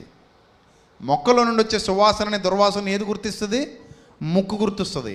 మనిషిలో నుండి వచ్చే దుర్వాసనని, సువాసనని ఏది గుర్తిస్తుంది? చెప్పండి. ఇప్పుడు మనలో దుర్వాసన లేదా సువాసన ఎందులో నుంచి వస్తుందని చెప్పనా? మీ క్రియల్లో నుండి వస్తుంది, మీ ఆలోచనలో నుండి వస్తుంది. బాగా చెమట పట్టిపోయింది అనుకో, 2 రోజులుగా స్నానం చేయలేదనుకో, నీ పక్కన ఎవరైనా కూర్చోగలరా? కూర్చోలేరు. ఎందుకు కూర్చోలేరు? నీ దగ్గర ఏమొస్తుంది? దుర్వాసన వస్తుంది. ఎందుకు? 2-3 రోజులుగా నువ్వేం చేయలేదు? స్నానం చేయలేదు. అలాగే అవే బట్టలు 10 రోజులుగా వేసుకుంటానే ఉన్నావు, ఇప్పింది లేదు, కడిగింది లేదు, ఉతికింది లేదు. 10 రోజులుగా ఒకటే డ్రెస్తో ఉన్నావు అనుకో, ఆఫ్టర్ 10 days నీ పక్కన ఎవడైనా కూర్చోగలడా? కూర్చోలేడు. ఎందుకు కూర్చోలేడు? ఎలక చచ్చిన కొంప వచ్చేస్తుంది. ఎందుకంటే ఆ దుర్వాసన పక్కన నుండి కూడా పరిగెత్తేలా చేస్తుంది.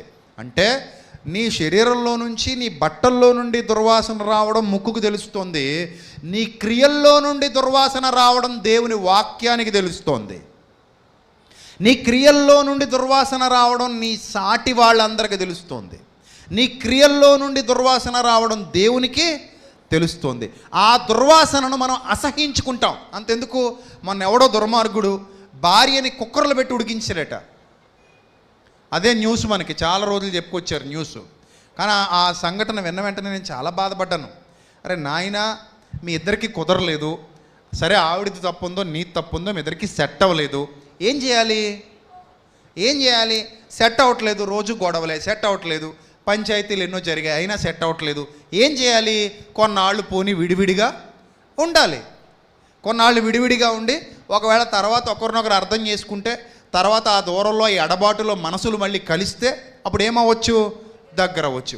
లేదు ఇంక ఈమె సెట్ కాదు, లేదా ఇతను సెట్ కాడు, వీళ్ళు మనకు కరెక్ట్ కాదు, లేదా దుర్మార్గులు అయిపోయారు, లేదా వ్యభిచారులు అయిపోయారు, ఏదో అయిపోయారు అనుకుంటే ఇంకప్పుడు వేరే ఏదైనా చట్టపరంగానో లేదా కుటుంబ పరంగానో ఆలోచిస్తే అది వేరే విషయం.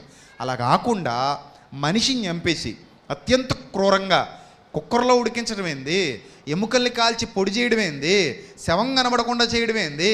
ఇది క్రియల్లో నుండి వచ్చే దుర్వాసన కాదా? చెప్పండి. అందరిలో ఉంటుంది ఇది? అందరిలో ఉంటుంది ఇది? ఉండదు. అంటే బాగా మురికి పట్టిపోయిన జీవితం అన్నమాట అది. బాగా వాసన కొడుతున్న జీవితం, బాగా చెడిపోయిన జీవితం.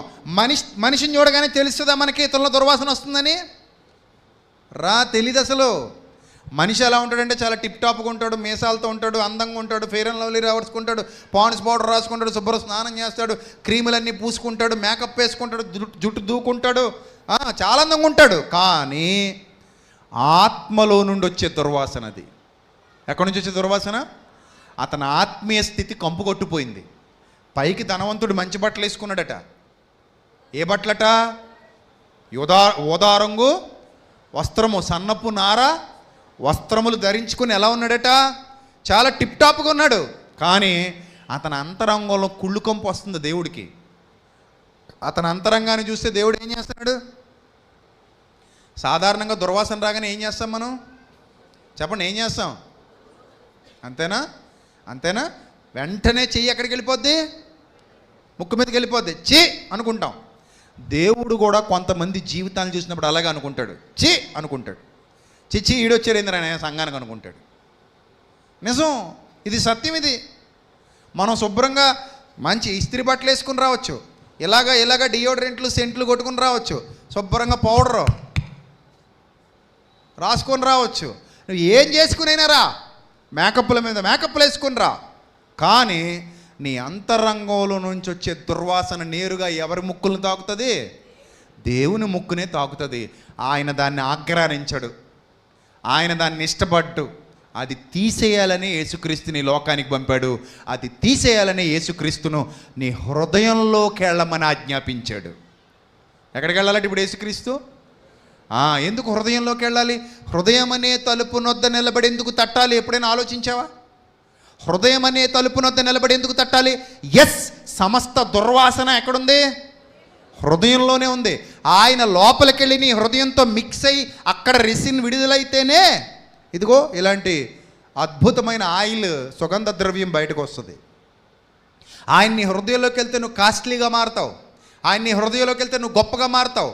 ఆయన నీ హృదయంలోకి వెళ్తే విలువైన వాడవుగా, విలువైన దానవుగా మారుతావు. అక్కడి నుంచి నీలో నుంచి ఏమొస్తుంది? సువాసన వస్తుంది. ఆ సువాసన నీలో నుంచి బయటికి తీసుకురావాలనే యేసుక్రీస్తు నీ హృదయంలోకి వస్తానన్నాడు. ఈరోజు ఇలా కంపు కొట్టే జీవితాలు ఎంతమందికి ఉన్నాయో? ఒకళ్ళ ఇద్దరా? యూట్యూబ్లో పెడుతున్నారు, మళ్ళీ ఫేస్బుక్లో పెడుతున్నారు. ఎవడో ఒకడు పసిపిల్లాన్ని కొడుతున్నాడు, మరి భయంకరంగా. మొన్ననే ఒక వీడియో, పసిపిల్లాన్ని కొడుతున్నాడు దుర్మార్గుడు. ఒక 5 ఏళ్ళు 6 ఏళ్ళు బిడ్డను పట్టుకుని చితక్కొట్టేస్తున్నాడు. మొన్న ఇంకో కేసు వచ్చింది. ఒక సవతి తండ్రి అనుకుంటాను, ఒక బాబుని పాపని కరెంటు వైర్లతో కొట్టాడట. ఒళ్ళంతా తట్లు రక్తపు మరకలు. చిన్న బాబు, ఒక 10 ఏళ్ళు లోపు ఉంటాయి. ఆ శాడిస్ట్ గాడు చాలా భయంకరంగా బాబును హింసించాడు. చూడండి, పైకి చూడడానికి ఎలా కనబడతారు అందరూ? చెప్పండి, ఎలా కనబడతారు?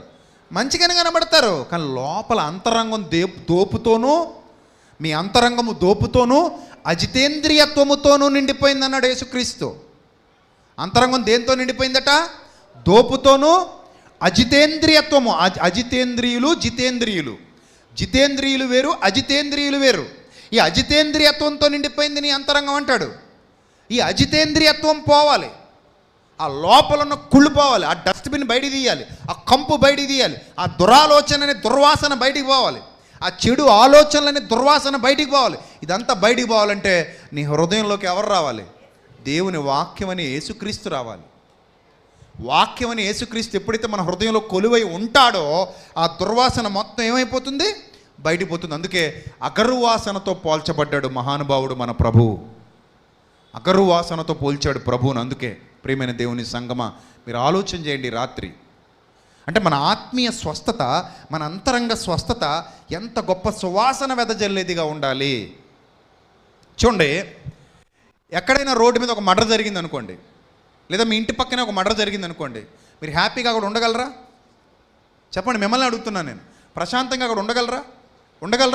ఉండలేరు. అది జరిగిన తర్వాత, ఈ కుక్కర్లో గాలి చేసిన సంఘటన, కుక్కర్లో ఉడకబెట్టిన సంఘటన జరిగిన తర్వాత ఆ అపార్ట్మెంట్లో ఉన్న కాపురాలు ఉన్న ఫ్యామిలీస్ అన్నీ ఖాళీ చేసిపోయారట. నిజం. ఆ అపార్ట్మెంట్లో ఎవరైతే కాపురాలు ఉన్నారో ఆ ఫ్యామిలీస్ అన్నీ ఆ ఇల్లులు ఏం చేశారట?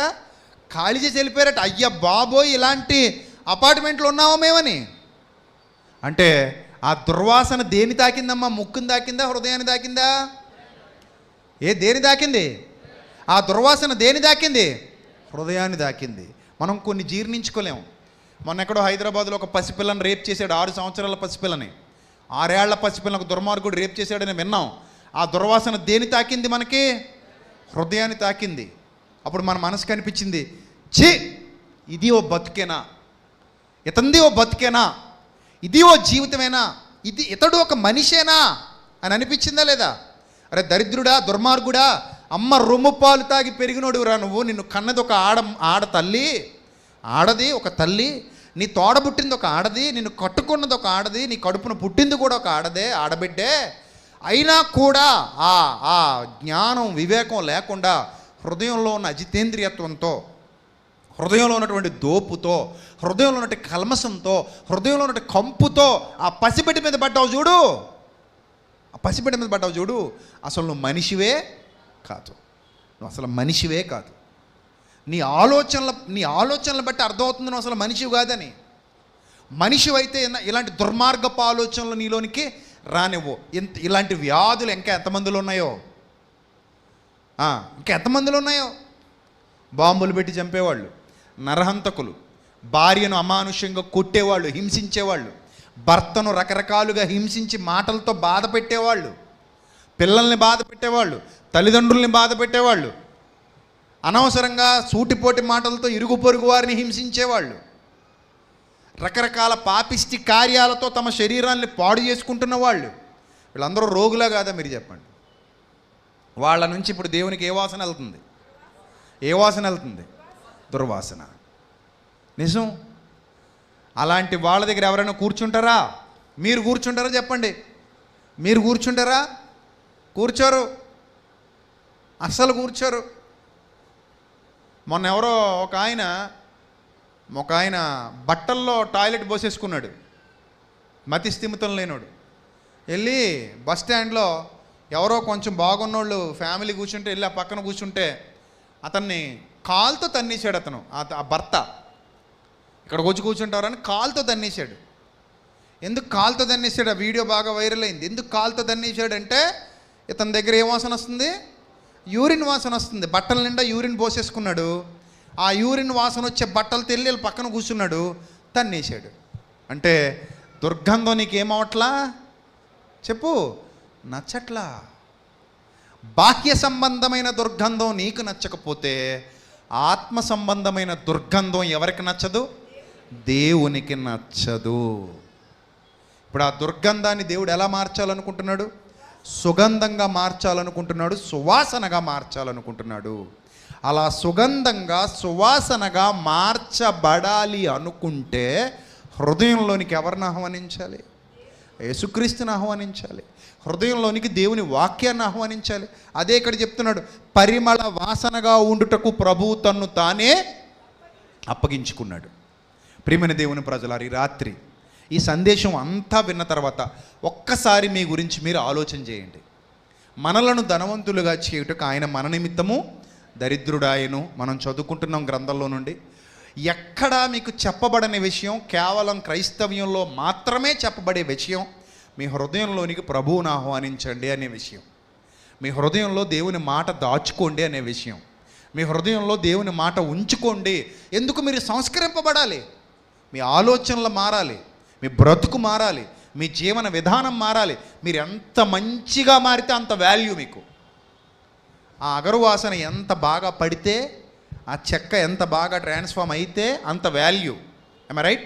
ఆ ట్రాన్స్ఫార్మేషన్ ఎంత బాగా జరిగితే అంత వాల్యూ. 1 లీటర్కి 40 నుంచి 60 లక్షలు, 1 కేజీకి 4 నుంచి 6 లక్షలు చెక్క ముక్కకి. అంటే ఎంత బాగా ట్రాన్స్ఫార్మ్ అయితే అంత వాల్యూ.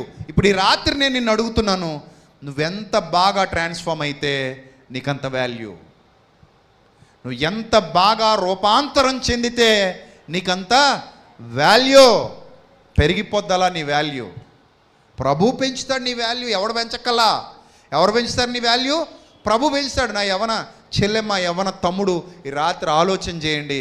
మీ హృదయంలో చెప్పనలవి కాని మత్సరం, దోపు, అజితేంద్రియత్వం, దుర్గంధం, చెడు వాసన ఉంటే గనుక మీరు ఎప్పటికీ దేవుని దృష్టికి ఇష్టలు కాలేరు. మీ మీదకి ఎప్పటికీ, మీ కుటుంబాల మీదకి ఎప్పటికీ దీవెనలు, ఆశీర్వాదాలు, పరసంబంధమైనవి రానేరవు. ఎప్పటికీ ఇలానే ఉంటారు. మీకు నిజంగా దీవించబడాలని ఉందా లేదా? ఎంతమందికి ఉంది దీవించబడాలని చెప్పండి. మిమ్మల్ని అడుగుతున్నాను, ఎంతమందికి దీవించబడాలని ఉంది? ఎంతమందికి ఆశీర్వదించబడాలని ఉంది? ఎంతమందికి? అందరికి ఉంది. అందరికి ఉంటే ఈ రాత్రి మీ హృదయంలోకి ఈ వాక్యాన్ని తీసుకోండి. ఏంటి తీసుకోవడం? ఎస్, నా హృదయంలో ఉన్న దుర్గంధం బయటికి పోతే నేను దీవించబడతాను. నా హృదయంలో ఉన్న దుర్గంధం బయటికి పోతే నేను ఆశీర్వదించబడతాను. నా హృదయంలో ఉన్న దుర్గంధం బయటికి పోయి సుగంధంగా మారితే, సువాసన వెదజల్లితే, ఆ క్రీస్తు పరిమళ వాసన నా చుట్టూతా వ్యాపిస్తుంది. అప్పుడు ఆ వైబ్రేషన్ వేరుగా ఉంటుంది.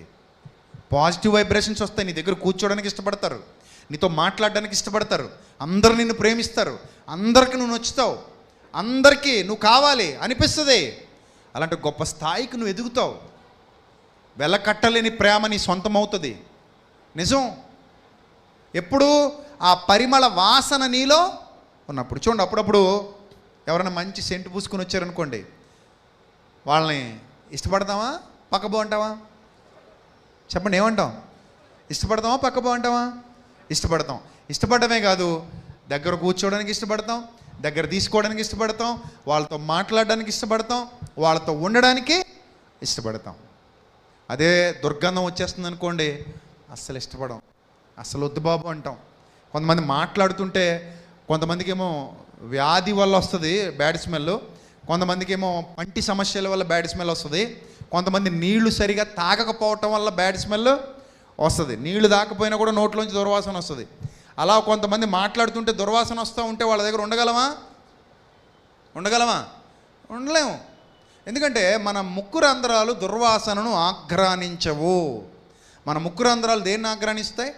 సువాసనను మాత్రమే ఆఘ్రానిస్తాయి. ఇన్ ద సేమ్ సెన్స్ దేవుడు కూడా దుర్వాసనను ఆఘ్రానించడు. నువ్వు ఏ చర్చికి వెళ్తున్నా గుర్తుపెట్టుకో, నువ్వు ఎంత గొప్పగా కానుకలు ఇస్తున్నా గుర్తుపెట్టుకో, నువ్వు ఎంత గొప్పగా ఏదో చేస్తున్నా గుర్తుపెట్టుకో, లోపల దుర్గంధం ఉన్నంత వరకు నీకు దీవెనలు రావు. లోపల దుర్గంధం ఉన్నంత వరకు దేవుడు నీ సొంతం కాడు. లోపల దుర్గంధం ఉన్నంత వరకు నీలో నుండి సువాసన బయటికి రాదు. నీకు వాల్యూ ఉండదు. నీకు వాల్యూ కావాలనుకుంటే ఇప్పుడే ఆ ట్రాన్స్ఫర్మేషన్కి ఇష్టపడు. నీకు వాల్యూ కావాలా, ఇప్పుడే నీ జీవితాన్ని మార్చుకోవటానికి ముందడుగేయి. ఉన్నది ఒకటే జీవితం, 100 జీవితాలు ఉండవు.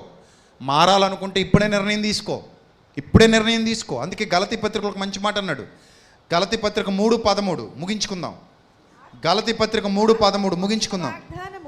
ఆత్మను గూర్చిన వాగ్దానము విశ్వాసము వలన మనకు లభించినట్లు అబ్రహాము పొందిన ఆశీర్వాదము క్రీస్తు యేసు ద్వారా అన్యజనులకు కలుగుటకై క్రీస్తు మన కోసము శాపమయ్యాడట. క్రీస్తు మన కోసం ఏమయ్యాడట? శాపమై మనలను ఆ ధర్మశాస్త్రం యొక్క శాపం నుండి విమోచించేశాడు. ఎప్పుడైతే ఆయన నీలోకి వస్తాడో నీ శాపాన్ని ఆయన తీసేసుకుని ఆశీర్వాదంగా మార్చేస్తాడు. ఎప్పుడైతే ఆ ఫంగస్ని, ఇది విడుదలవుతున్నటువంటి రసాయనం తీసేసుకుందో అక్కడ ఒక అద్భుతమైన అగరవాసన వచ్చేసింది. ఆ అగరవాసనతో యేసుక్రీస్తు పోల్చబడ్డానికి గల ప్రధానమైన కారణం ఇదే. ప్రియమైన దేవుని ప్రజలారా, మనల్ని కూడా ఆయన మారుస్తున్నాడు, మనల్ని కూడా ఆయన రూపాంతరం చెందిస్తున్నాడు, మనల్ని కూడా ఆయన ట్రాన్స్ఫార్మ్ చేస్తున్నాడు. ఇప్పుడు చెప్పండి, మీ వాల్యూ ఎంత పెరిగిపోద్ది?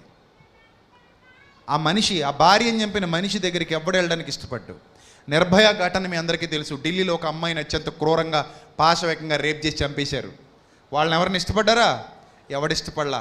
వరంగల్లో 2 అమ్మాయిలను యాసిడ్ పోసి చంపేశారు. ఎవడైనా ఇష్టపడ్డా? వాళ్ళని ఇష్టపడలా. ఒక చోట ఇదే హైదరాబాద్లో నడి రోడ్డు మీద ఒక అతన్ని కాల్చి చంపేశారు. ఎవడైనా ఇష్టపడ్డా? అతన్ని ఇష్టపడలా. ఎందుకు? అది ఆత్మ సంబంధమైన దుర్గంధం, దురాలోచనలు, చెడ్డ ఆలోచనలు, చెడు తలంపులు, చెడ్డ విషయాల మీద నీ ఆసక్తి పెరిగిపోవటం, దానివల్ల నీ వాల్యూ తగ్గిపోద్ది. గుర్తుపెట్టుకో, నీ వాల్యూ పెరగాలి, నువ్వు దీవించబడాలి, నువ్వు ఆశీర్వదించబడాలి. ఇప్పుడు లాస్ట్ అండ్ ఫైనల్గా ఒక మాట చెప్పి ముగిస్తాను. నేను 1,00,000 రూపాయలు మీలో ఎవరికైనా ఇవ్వాలని అనుకుంటే ఎవరికి ఇస్తాను చెప్పండి? మీరు చెప్పాలి. 1,00,000 రూపాయలు నేను ఇవ్వాలనుకుంటున్నాను, మీలో ఎవరికి ఇస్తాను చెప్పండి? ఎవరికి ఇస్తాను? చెప్పండి, గట్టి చెప్పాలి. ఎవరో తెలిసిన వారికి అంటున్నారు. తెలిసిన వారికి ఇచ్చేస్తామేంటి? తెలిసిన వారికి ఇచ్చేస్తాడా? ఇవ్వరు. మరి ఎవరికి ఇస్తారు?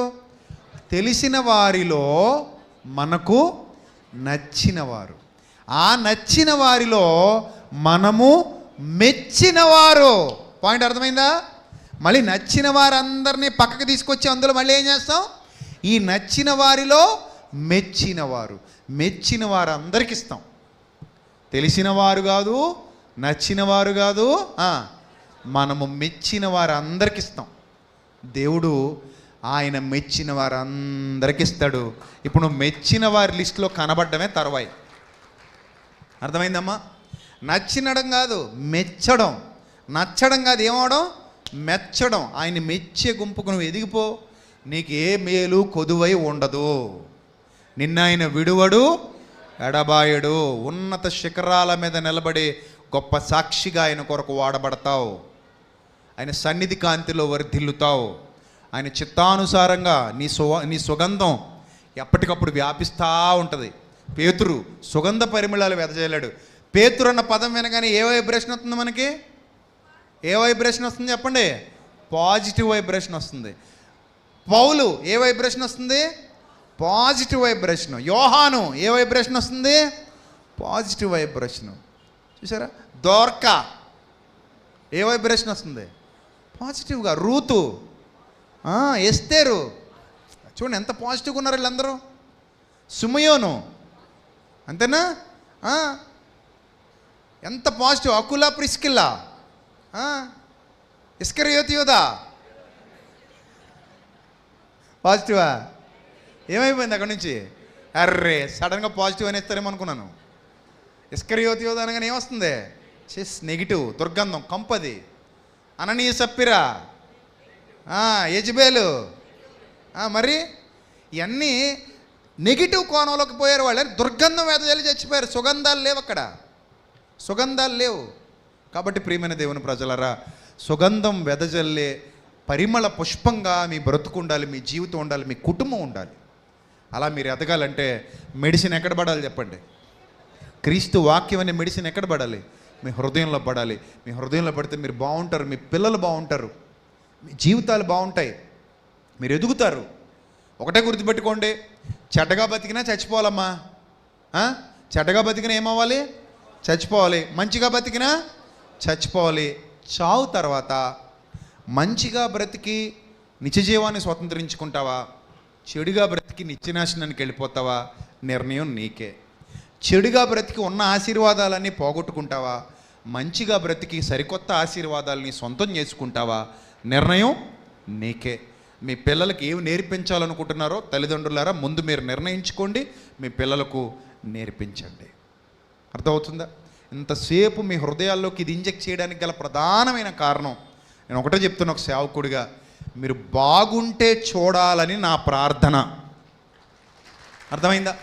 మీరు బాగుంటే చూడాలని, దేవునికి కృతజ్ఞతాస్తుతులు చెల్లించాలని నా ప్రార్థన.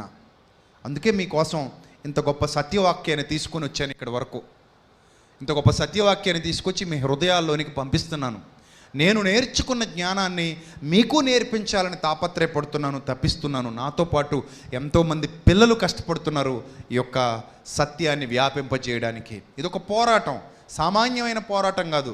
ఎన్నో ఒడిదుడుకుల మధ్యలో, ఎన్నో ఇబ్బందుల మధ్యలో, ఎన్నో శోధనల మధ్యలో, ఎన్నో సూటిపోటి మాటల మధ్యలో, ఎన్నో అపవాదుల మధ్యలో, నిందల మధ్యలో జరుగుతున్నటువంటి ఆత్మ సంబంధమైన పరిచర్య. ప్రియమైన దేవుని ప్రజలారా, ఇది కాబట్టి ఈ పరిచర్య మీ మేలు కొరకే, ఈ పరిచర్య మీ దీవెన కొరకే, ఈ పరిచర్య మీ ఆశీర్వాదం కొరకే అని మీరు నమ్మితే ప్రకటింపబడిన వాక్యాన్ని, విత్తబడిన వాక్యాన్ని మీ హృదయాలలో 30దంతలుగా, 60దంతలుగా, 100ంతలుగా ఫలింపనివ్వండి. దేవుడు మీ కుటుంబాన్ని విడువడు, ఎడబాయడు. మీ కొరకు మేము నిత్యం ప్రార్థిస్తూ ఉంటాం. ప్రతి నెల ఇలాంటి కార్యక్రమాలు జరుగుతూనే ఉంటాయి. చెప్పాను కదా, ఆత్మీయ ఆరోగ్య స్వస్థత ఇంకా ఇంకా ఇంకా మనందరికీ చాలా అవసరం. అర్థమైందా? మీరు సంపూర్ణ స్వస్థత పొందాలి, మీ హృదయాలు సంపూర్ణ స్వస్థత పొందాలి, మీరు సంపూర్ణ దీవెన ఆశీర్వాదాలతో మీరు నిత్యజీవాన్ని స్వతంత్రించుకోవాలి. ఇహమందు పరమందు కూడా మీరు సంపూర్ణ దీవెన ఆశీర్వాదాలతో నింపబడాలి. దాని కొరకు ఈ సభల నిమిత్తం ఎంతోమంది పిల్లలు కష్టపడ్డారు, ఖర్చు పెట్టారు, కానుకిచ్చారు, శ్రమపడ్డారు. ఇదిగో ఇంత గొప్ప ఫలితాన్ని ఈరోజు మనం చూస్తున్నాం. మీరందరూ దేవుని వాక్యంతో దీవించబడ్డారు కనుక వారి కొరకు ప్రార్థించండి, వారి కుటుంబాల కొరకు ప్రార్థించండి. సహకరించిన వారి యొక్క పేర్లు జీవగ్రంథములో వ్రాయబడి ఉన్నవి అన్నాడు దేవుడు. కనుక వాళ్ళందరి కుటుంబాల కొరకు మీ అనుదిన ప్రార్థనలో జ్ఞాపకం చేసుకోవాల్సిందిగా మరొకసారి మనస్ఫూర్తిగా కోరుతూ నేను నా మాటలు ముగిస్తున్నాను. తలలో వంచండి, చిన్న ప్రార్థన చేద్దాం. మహాపరిశుద్ధుడైన మా కన్న తండ్రి, మహోన్నతుడ, దయగల దేవ, కృపగల ప్రభువ, మీ పవిత్ర నామానికి స్తుతులు స్తోత్రాలు చెల్లిస్తున్నాం. ప్రభు, ఈరోజు జరిగినటువంటి సదస్సును ఎంతో ఘనంగా మీ నామానికి మహిమకరంగా మా అందరి జీవితాలకు దీవెనకరంగా జరిగించినందుకు స్తోత్రం తండ్రి. బిడ్డలను బలపరచండి, మీ కృపలో భద్రపరచండి, జ్ఞానము దయచేయండి, వివేకము దయచేయండి, మీ సన్నిధి కాంతి తోడుగా ఉంచండి తండ్రి. ప్రభువా, మీ సహాయమును బిడ్డల మీదకు పంపించండి. ప్రభువా, వారి హృదయంలో ఏ విధమైన దుర్గంధము లేకుండా సంపూర్ణ సుగంధాన్ని మీ బిడ్డలు వెదజల్లునట్లు, మీ కుమారుడైన క్రీస్తును వారి హృదయాలలోనికి ఆహ్వానించినట్లు, వారి హృదయాలు తెరువబడినట్లు మీ సహాయమును అనుగ్రహించండి.